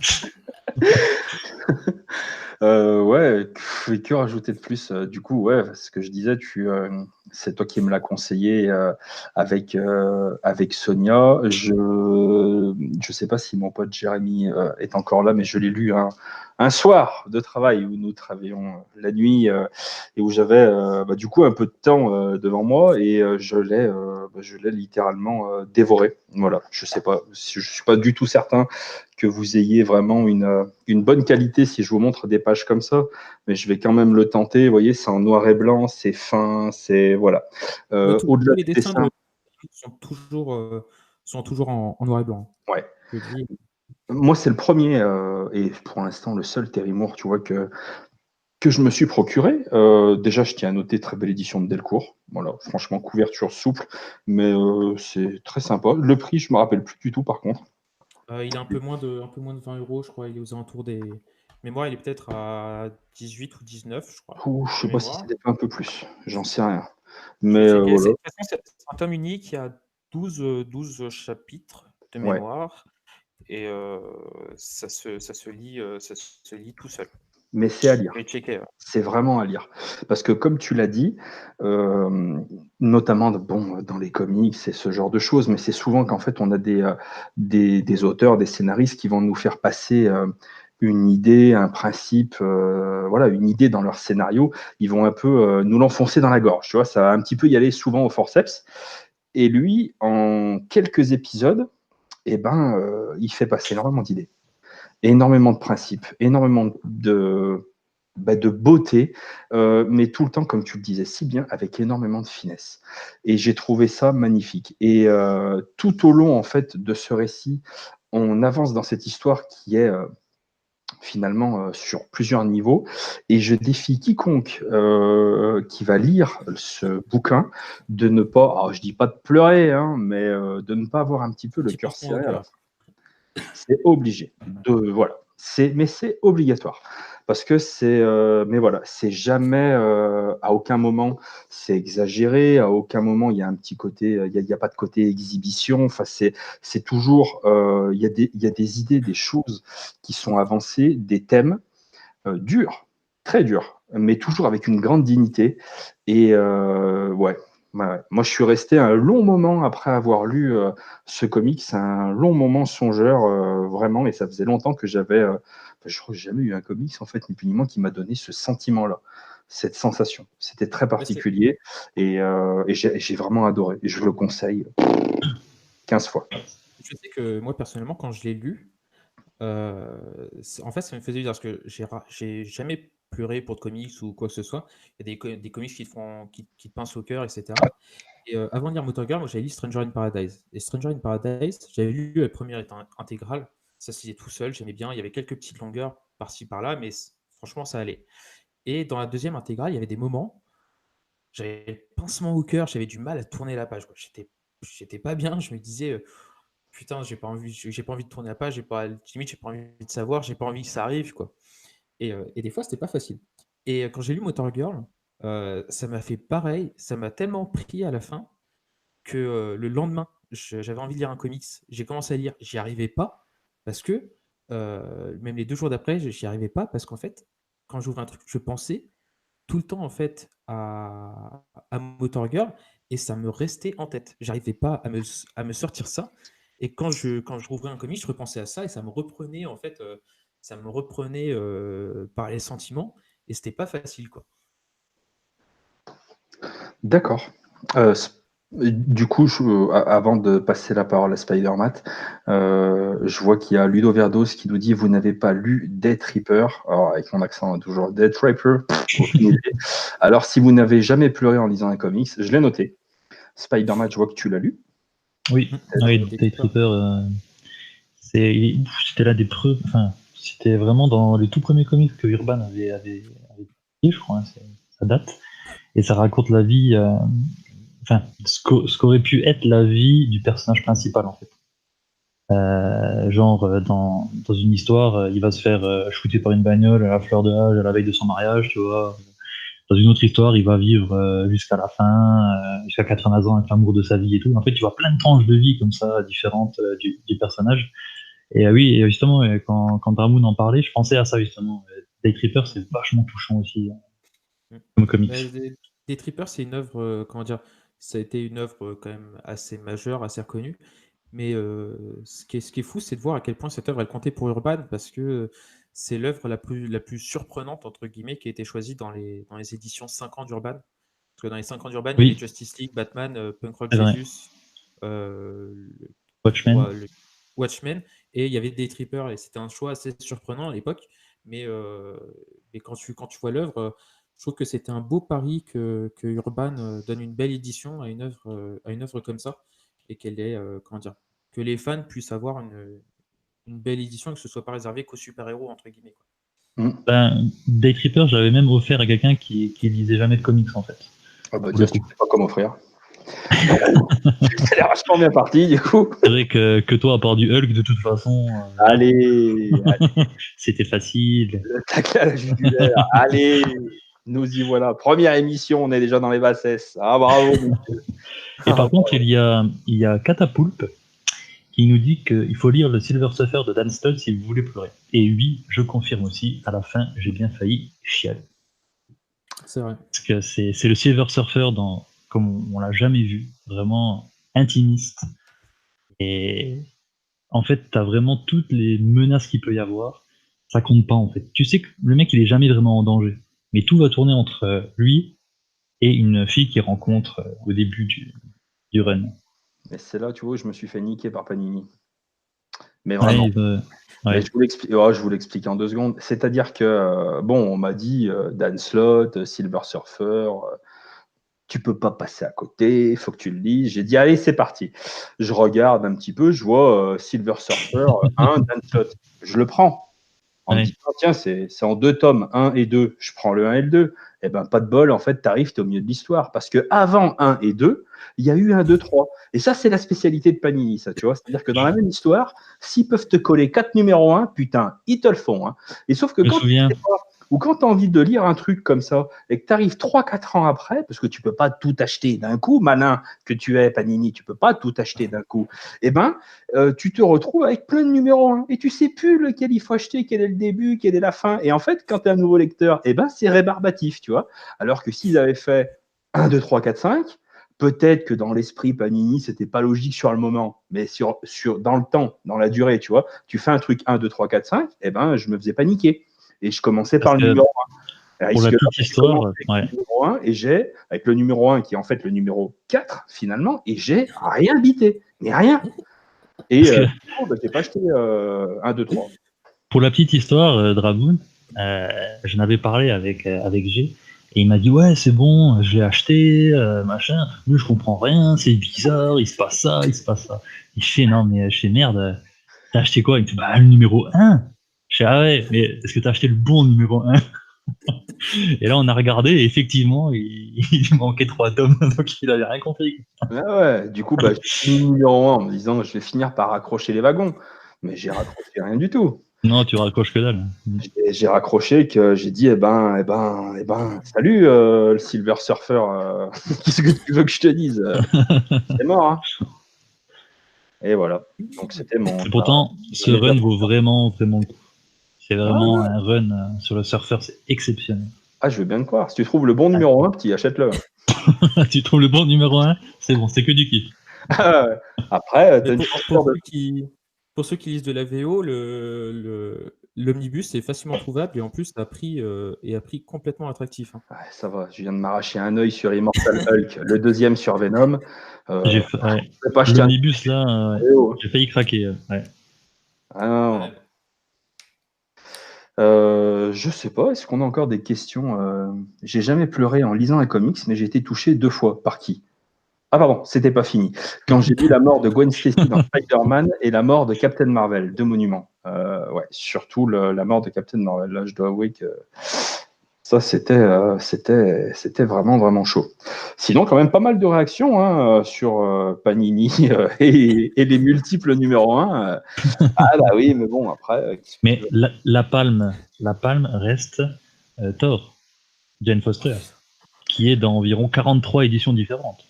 Et avec le tome si 4 qui est annoncé faire, comme le dernier tome de la série, et en fait, c'est pas le dernier tome de la série. C'est pas vrai, c'est des menteurs. Il y a... Parce que la fin, c'est la fin, elle est juste après, tu vois. Enfin, bref. Je vois Dragnir qui nous dit tu veux chialer avec un comics Superman, The Man Who Has Everything de Moore. Je connais pas du tout. Je sais pas si ça vous dit quelque chose. Pas du tout. Non. Ah, faites pas les malins, là. Quand tonton Dragnir, il dit un comics, ah là, vous faites pas les malins. Ça a été édité chez Urban, ça? Je sais pas. Pas du tout. On va attendre que Dragnir nous le dise. Qu'est-ce que vous avez pensé de la trilogie de Shyamalan sur Unbreakable, Split et Glass? Est-ce que vous aimeriez voir une adaptation comics? J'ai juste vu Incassable à l'époque, comme tout le monde, et la suite, je n'ai pas regardé. Du tout. Donc autant te dire que... En fait, le truc, c'est qu'Incassable, c'est déjà un hommage aux comics. Donc en fait, pour moi, c'est pas... à mes yeux, ça n'aurait pas vraiment de sens de sortir en comics. Pour moi, ça serait pas adapté. Autant le garder comme ça.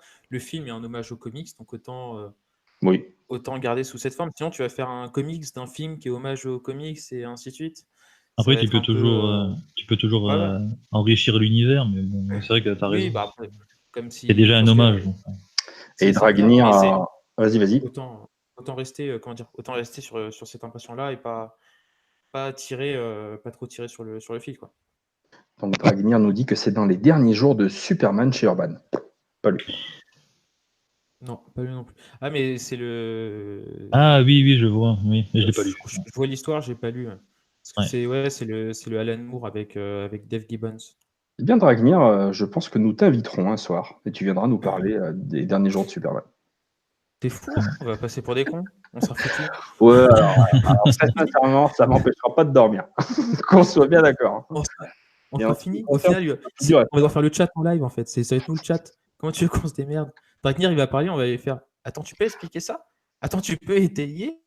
Attends, tu peux nous parler du truc? Il sera foutu, le mec. Il va partir en monologue à répondre à nos questions. Qu'est-ce que je voulais dire? Il y a les comics de Fred, mon Fredo, qui nous demande que pensez-vous de Magic Order? Rien. Je ne l'ai pas lu. Il vient de sortir. Tu peux y aller, les comics de Fred. C'est bien. Moi, j'ai envie C'est de te dire bon. méfiance. C'est Faites du bon attention. Marc Millar. Ce monsieur Dramoun m'a conseillé L'épée sacrée de Gabriel Rodriguez. Alors, attends. Hein Faut remettre dans le contexte. Non, J'ai c'est mort. J'en ai rien aimé, du tout. j'ai aimé conseillé. l'épée sacrée et j'ai réalisé qu'en fait je suis le seul à aimer l'épée sacrée. Ouais. Alors je pensais qu'il y aurait d'autres gens. Alors qu'en fait du coup je suis le seul. Donc, je me sens un peu alone. Alors que non, Magic Order c'est du bon Marc Millar. Donc, profitez parce qu'après Magic Order, ça va être Prodigy qui va être édité. Ça c'est nul. Et après ça va être Sharky machin qui ça c'est pas top. Donc profitez de Magic Order. Profitez de ce qu'il y a de bon pour le moment, quoi. Alors, juste, pendant que j'y pense, parce qu'après je vais oublier, dans le top des comics, avec Comics Grincheux, donc il y avait Cerise, qui nous avait. Ça nous a fait la saison, grosso modo.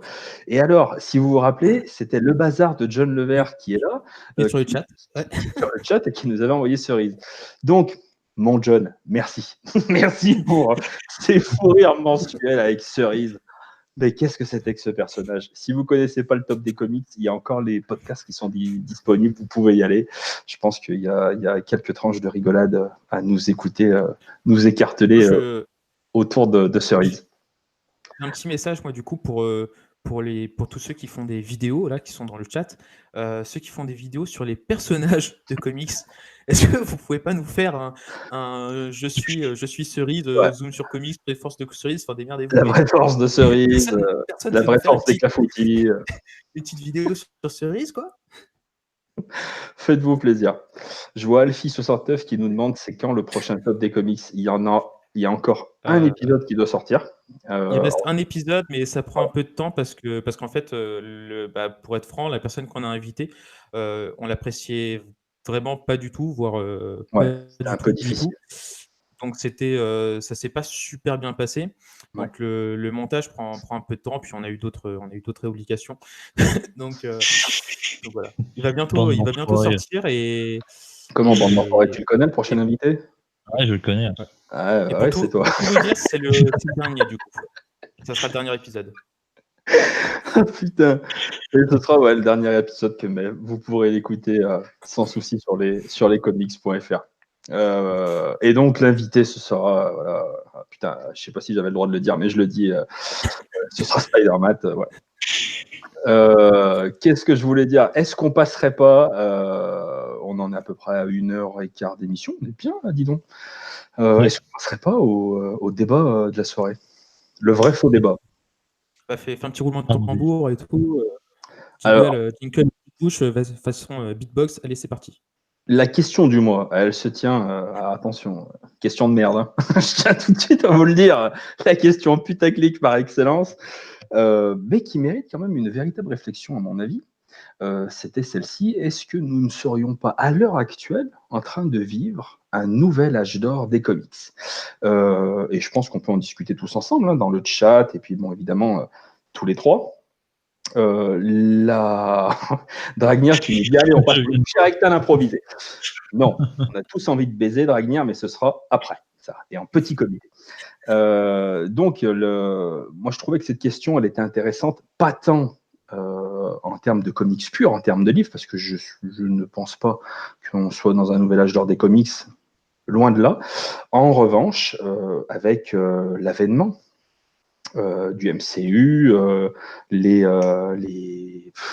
les foules et les foules, les milliers et millions de gens qui se précipitent dans les salles alors qu'ils ne connaissent pas un comics, qu'ils n'ont jamais lu un comics, qu'ils n'ont jamais vu une seule vidéo d'Alcor.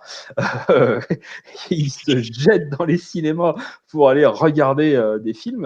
Je ne pense pas qu'on soit vraiment en train de vivre un nouvel âge d'or des comics, mais est-ce que les comics, finalement, les personnages de comics ne sont pas, eux, rentrés dans un nouvel âge d'or?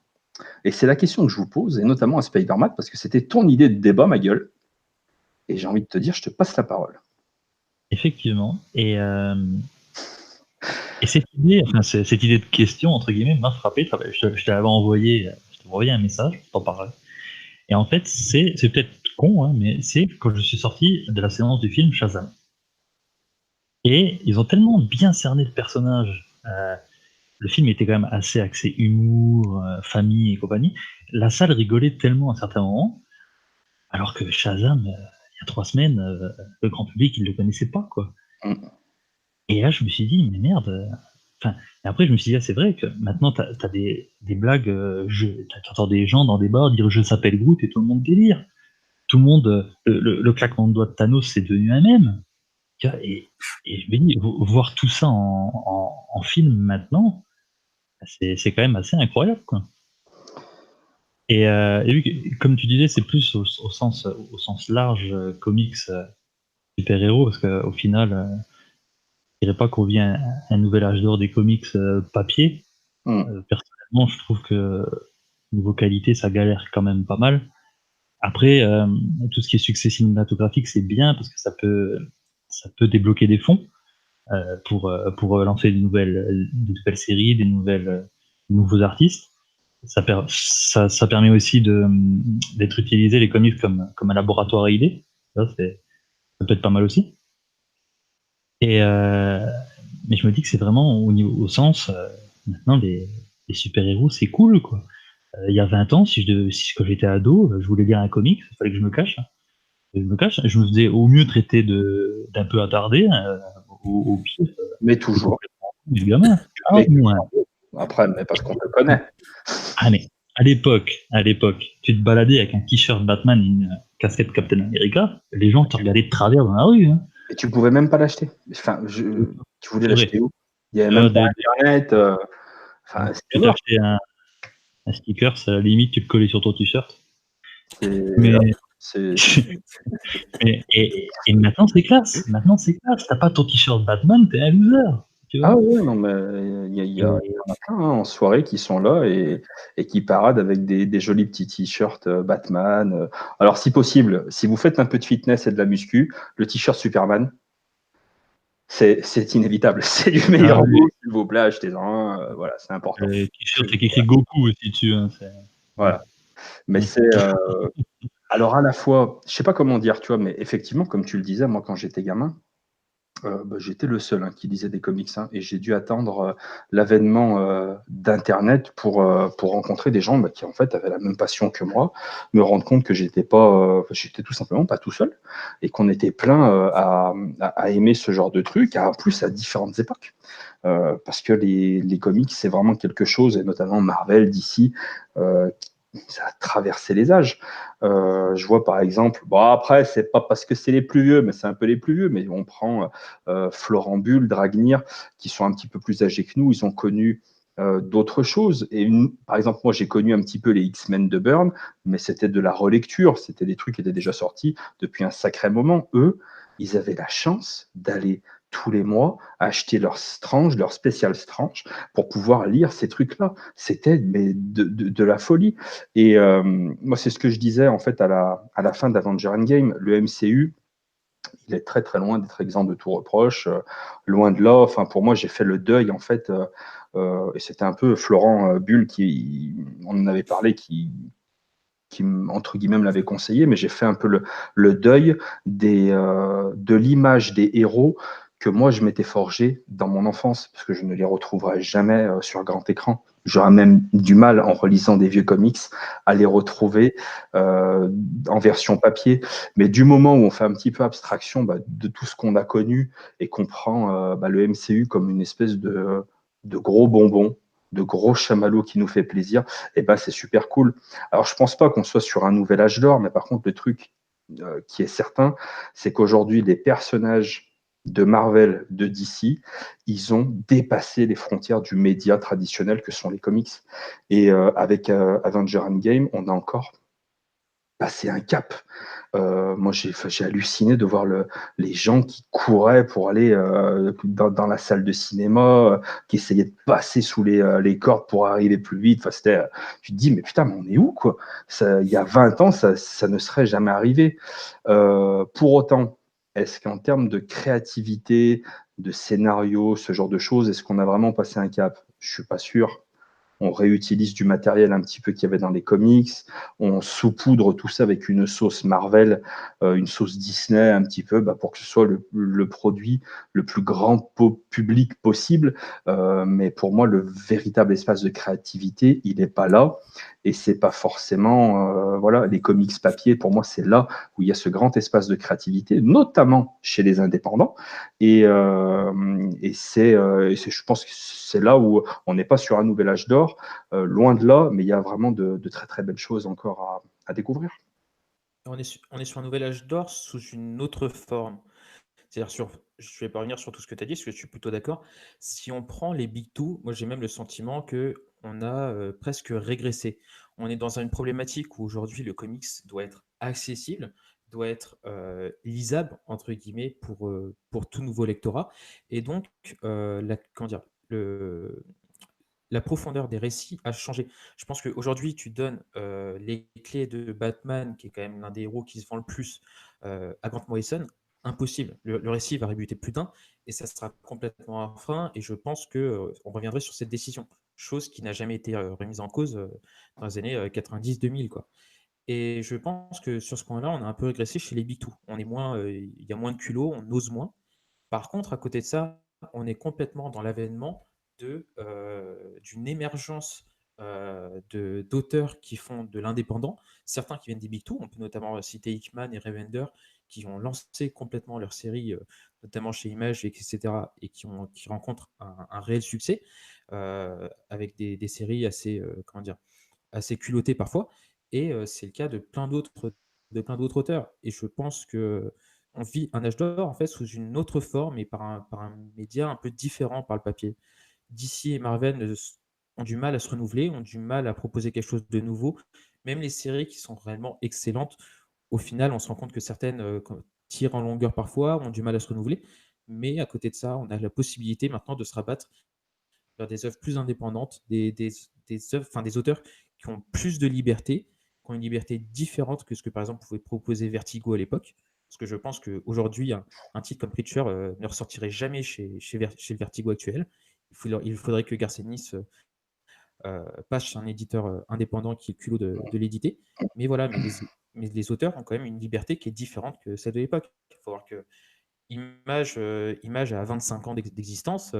Les premières séries qui étaient par Jim Lee, etc., elles n'étaient pas aussi culottées que ce qu'on peut avoir chez Image aujourd'hui, quoi.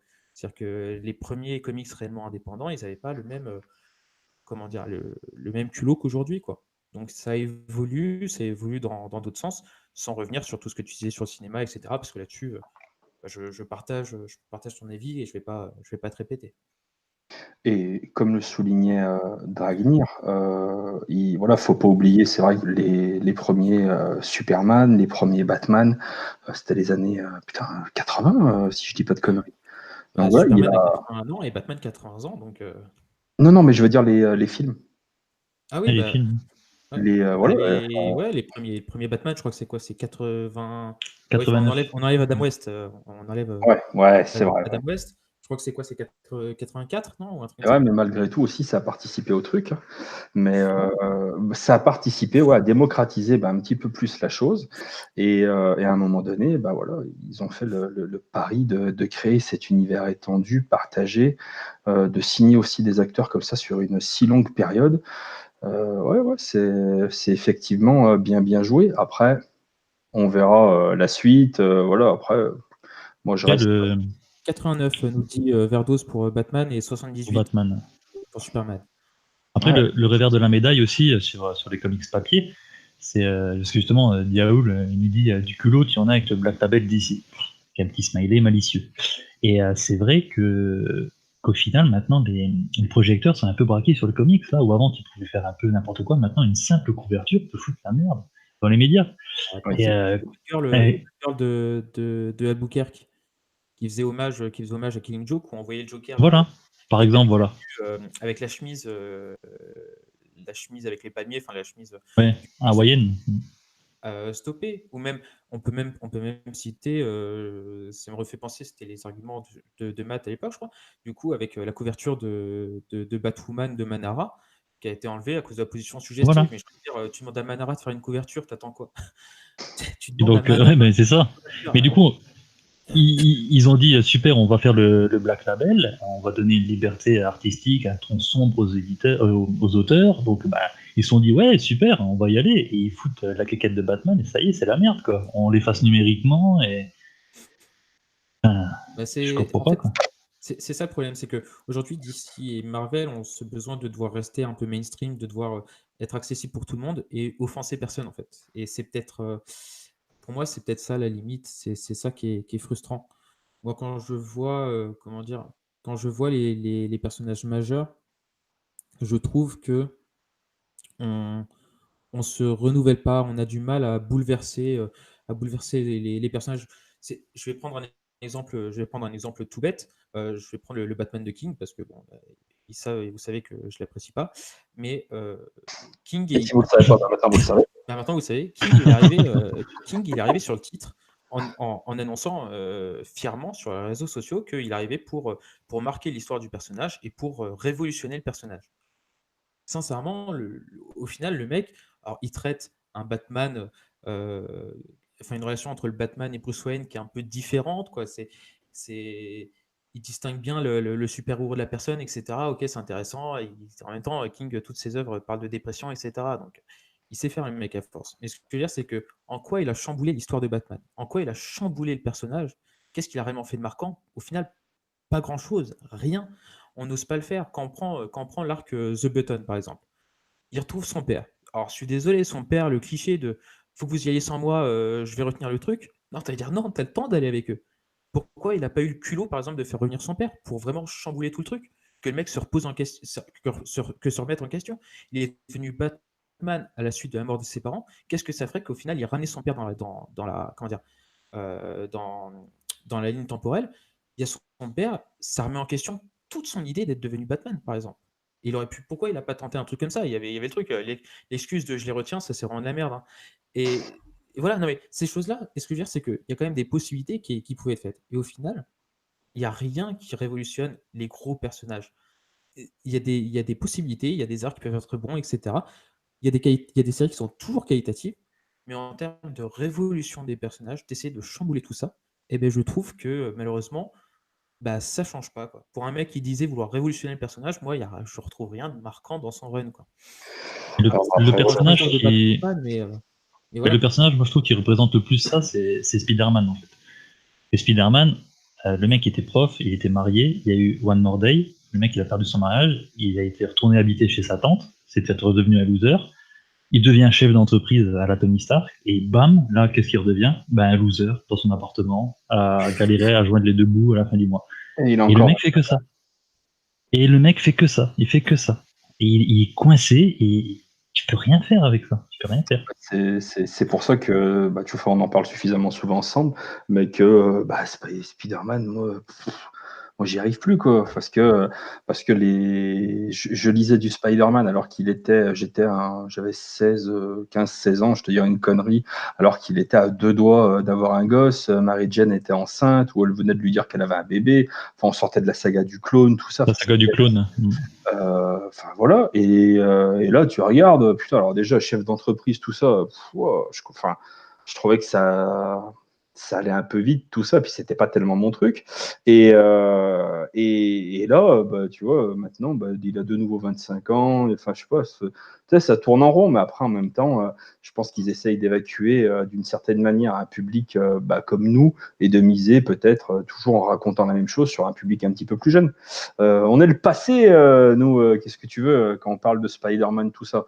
Malgré tout, on réussit toujours à avoir des trucs qui sont intéressants et qui réussissent à sortir du lot. Mais je reste convaincu que maintenant, si on veut vraiment avoir des expériences, des découvertes, il faut savoir essayer d'aller taper, tu vois, dans les indés.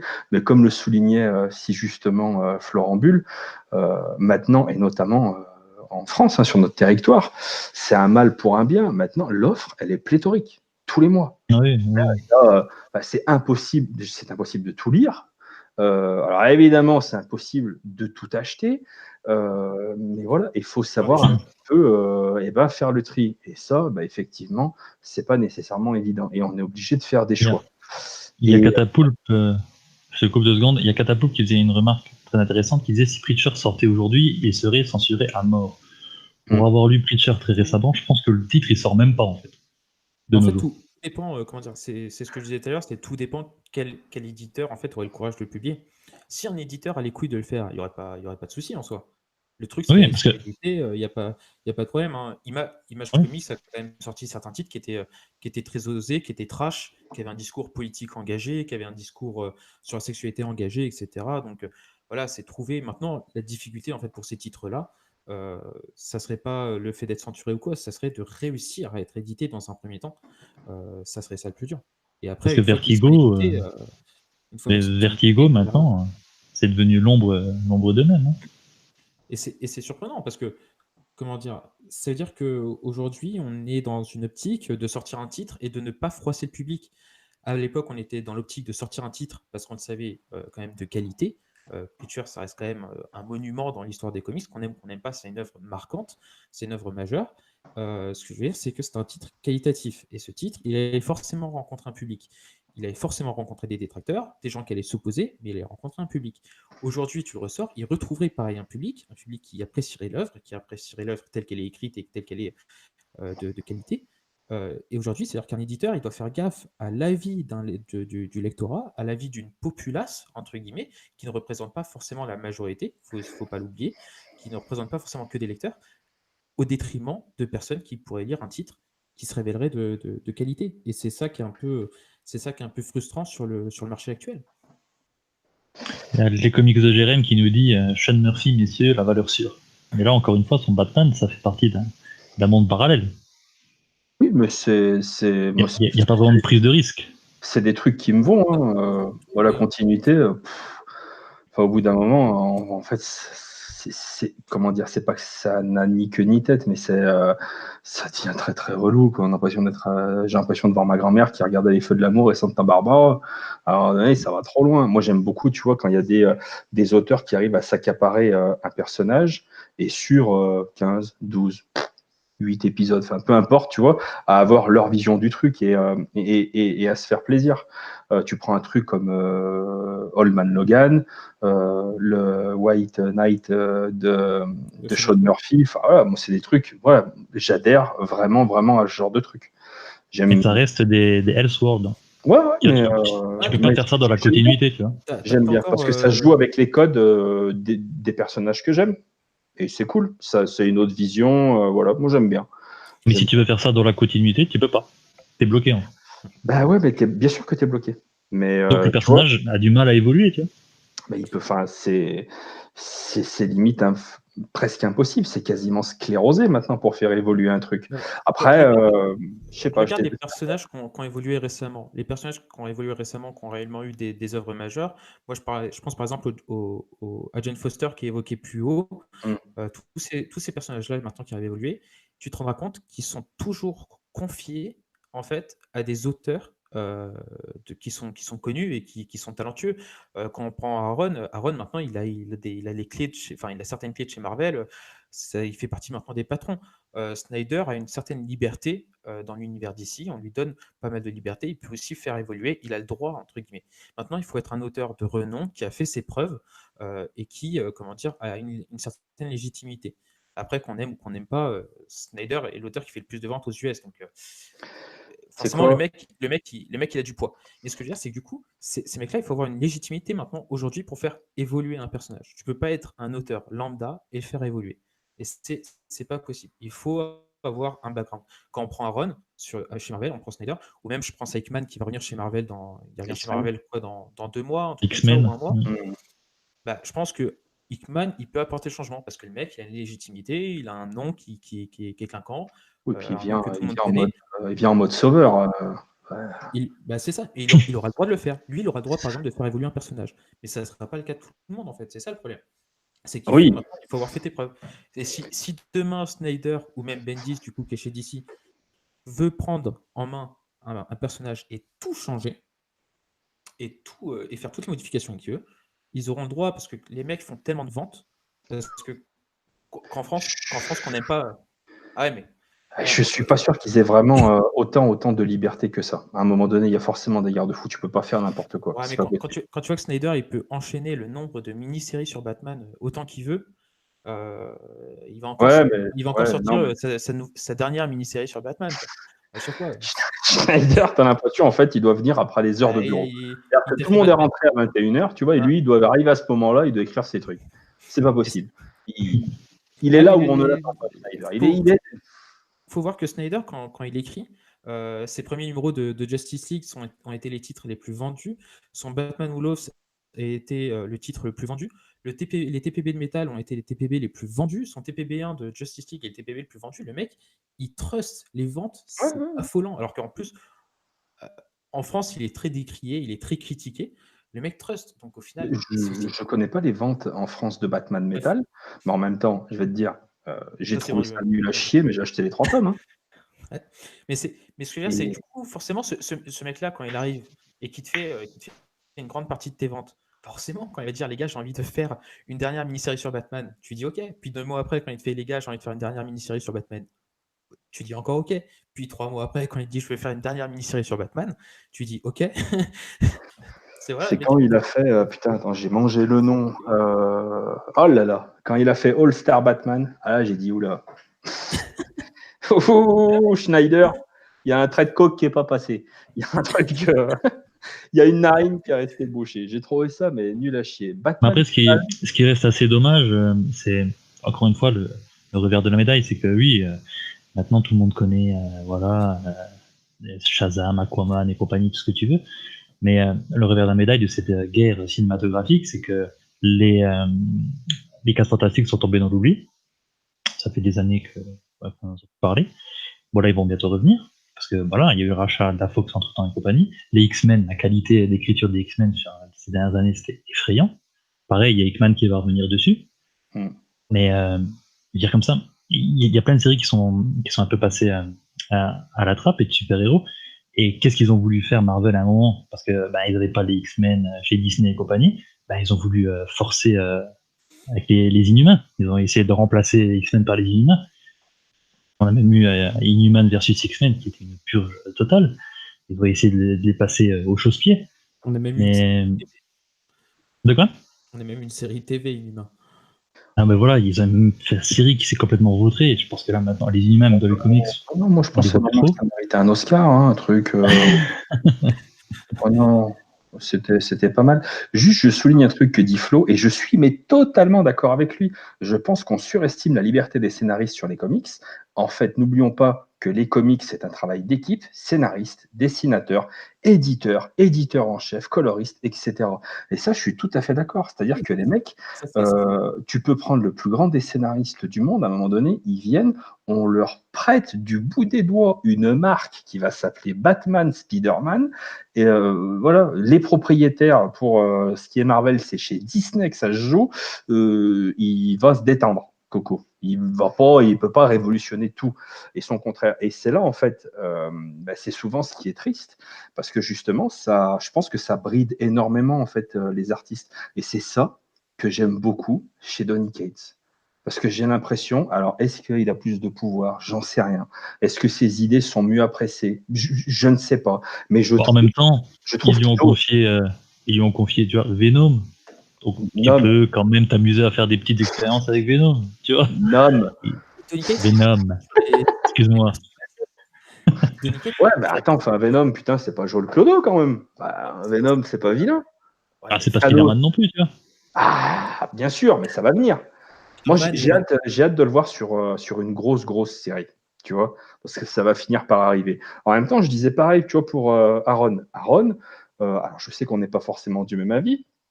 Je continue à acheter les soft covers Avengers, le début du run de Aaron, mais sans déconner. Oh, mais comme c'est con. Oh, mais c'est nul à chier. Oh, là, le tome 3, on termine avec Iron Man géant, Hulk géant contre des géants célestes. Oh, mais sérieux. Oh, j'achète les Avengers. Je suis en train de lire les Power Rangers. Je m'en branle. C'est nul. Mais Aaron, je ne peux pas croire que Aaron, c'est lui qui a signé ça. Alors, c'est pareil. La fin de cet arc. Craqué. La fin de cet arc, t'as raison, c'est à plus de n'importe quoi. Mais après, tu verras, il y a un arc avec Namor qui est sympa. Mais même le début, il est chiant de cet arc. Alors, juste, je me permets de vous faire aussi une petite parenthèse et qui est valable pour les gens du chat.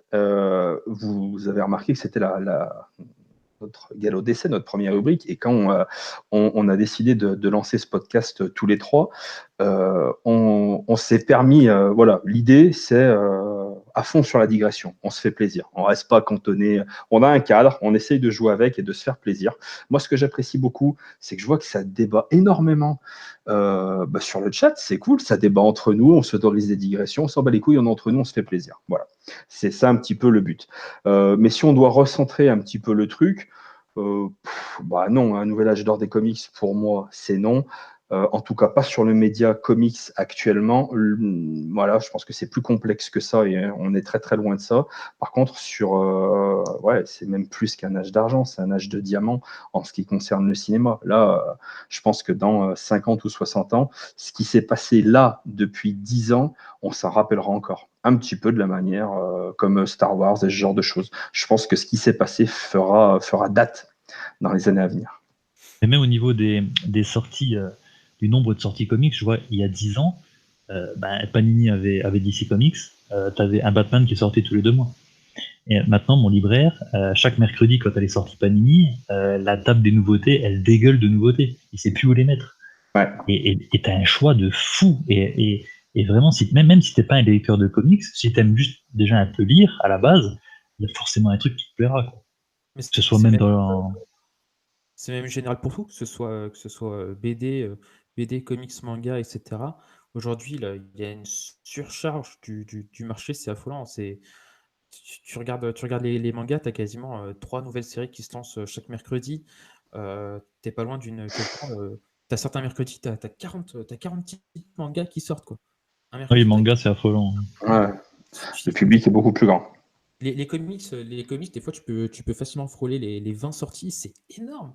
Quand tu as un comics qui coûte, un comics, on va dire, au minimum, ça va être 15 balles, quoi. Ah, Ça va être 15, 16, 17, ça peut être plus. Hein. Je crois que le dernier, le tome 6 des Tortues, je crois que je l'ai payé 15,90. Et je crois que ça fait partie des moins chers. C'est ça.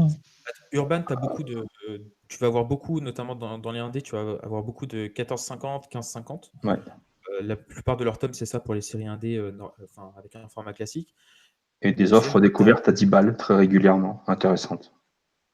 20 sorties, et tu dois facilement tourner aller entre 50 et 60 sorties par mois de comics, tout éditeur confondu. Le marché, il est saturé aussi, ça devient instable. Et on parle en France, mais aux États-Unis, c'est le même problème, hein, c'est exactement pareil. Le marché, il est saturé.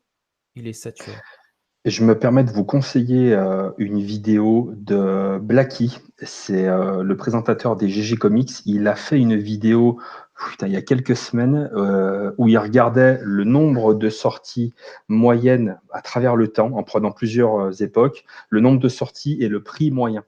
Et c'est vachement instructif en fait pour voir un petit peu l'évolution du marché sur ces dernières années. Putain, je me rappelle plus le nom de sa chaîne, je suis désolé.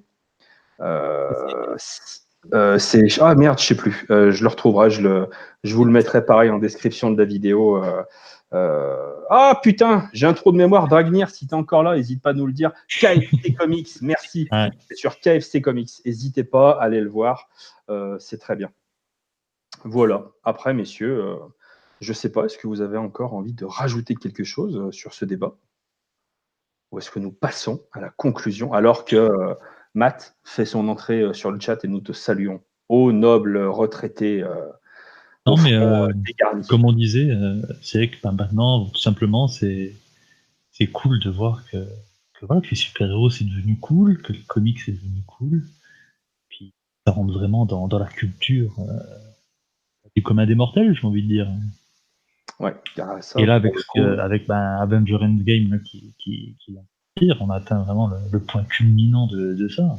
Tu vois un film qui ramasse 1,5 milliard en 3 jours, c'est affolant, quoi. C'est affolant. Et donc, ouais, c'est un âge d'or.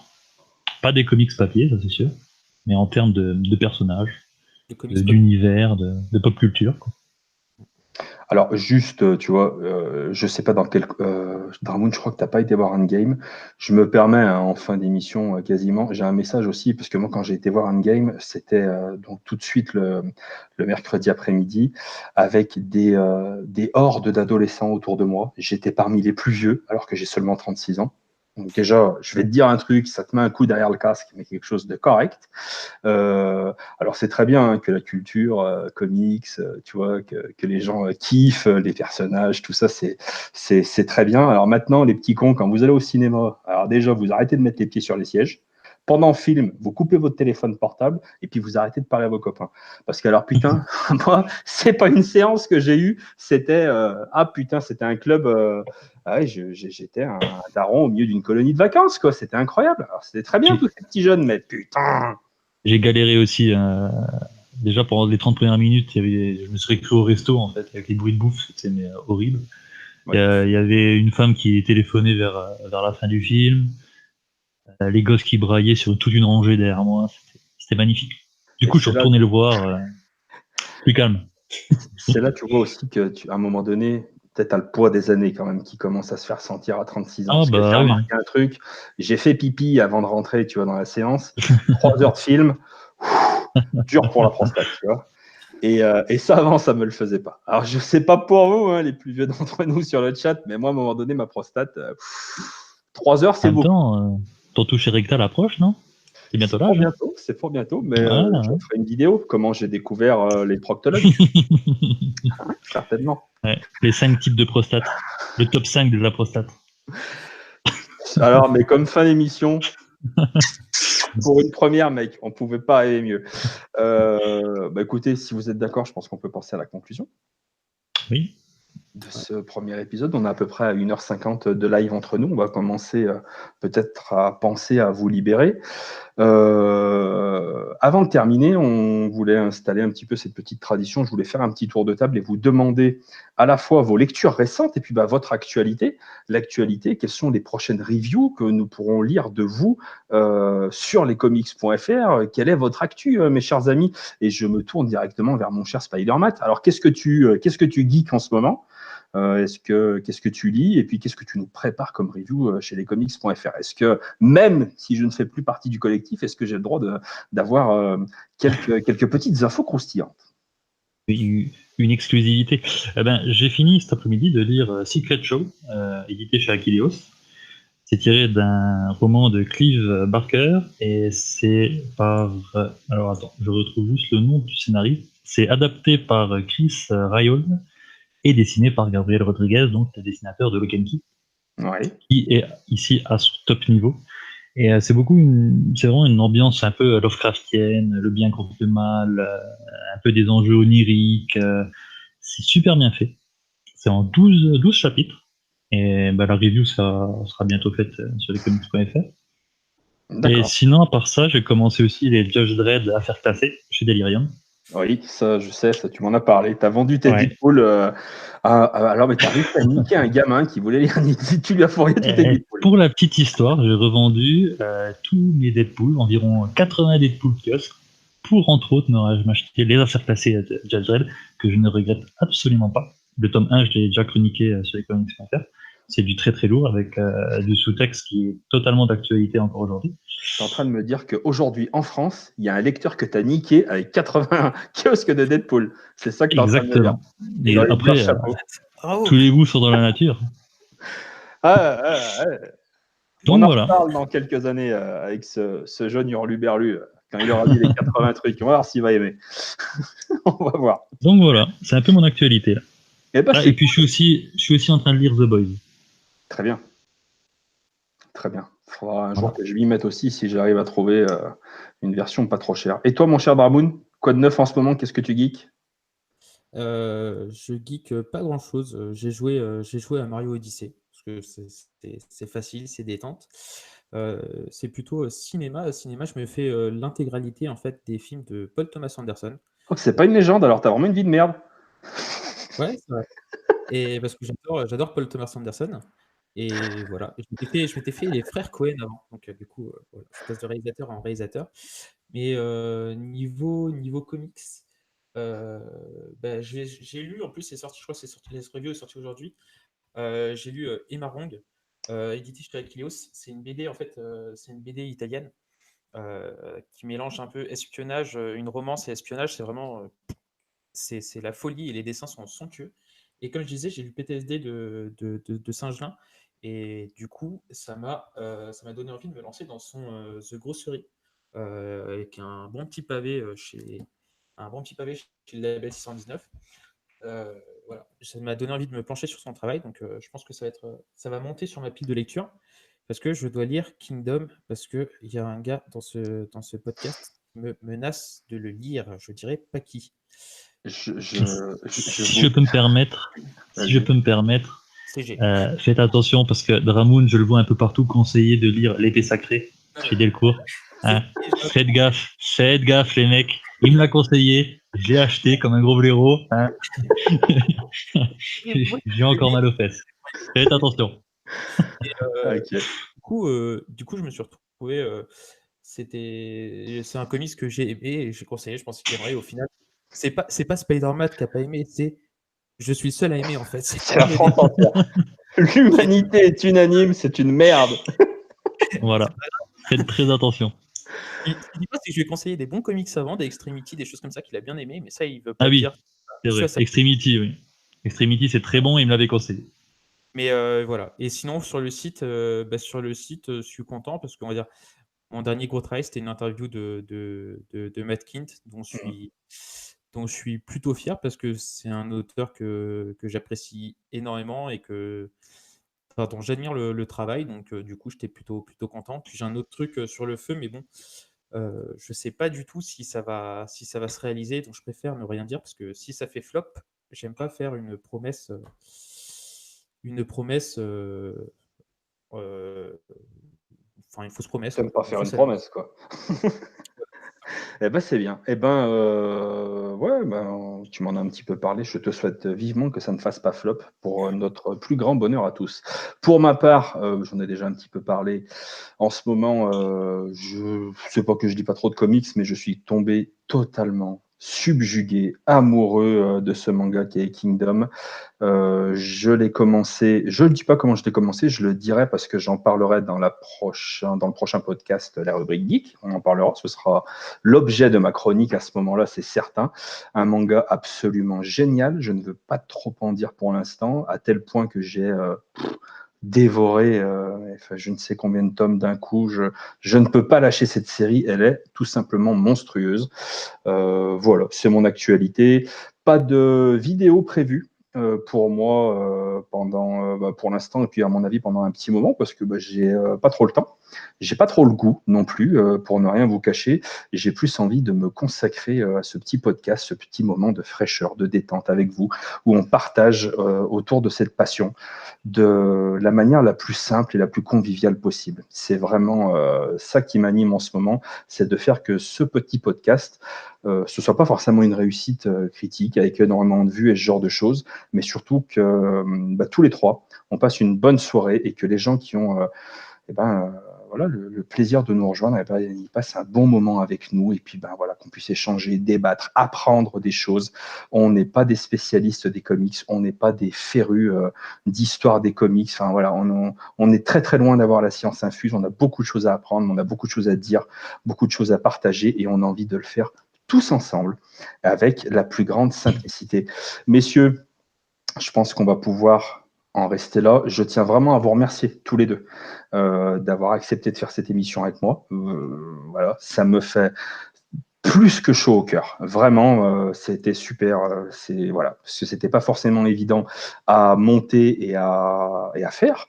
Voilà. Et vous m'avez honoré de votre présence et je sais que vous serez là dans les dans les prochains podcasts. Et voilà, votre amitié et votre présence m'honore. C'est un très très grand plaisir. Je remercie également toutes les personnes qui ont eu la bienveillance de passer sur le chat, de nous laisser un petit mot et de participer à cette soirée. Messieurs, c'était un grand moment de bonheur et je vous dis merci et à très bientôt. Salut. Merci. Au revoir. À plus. Salut. Ciao.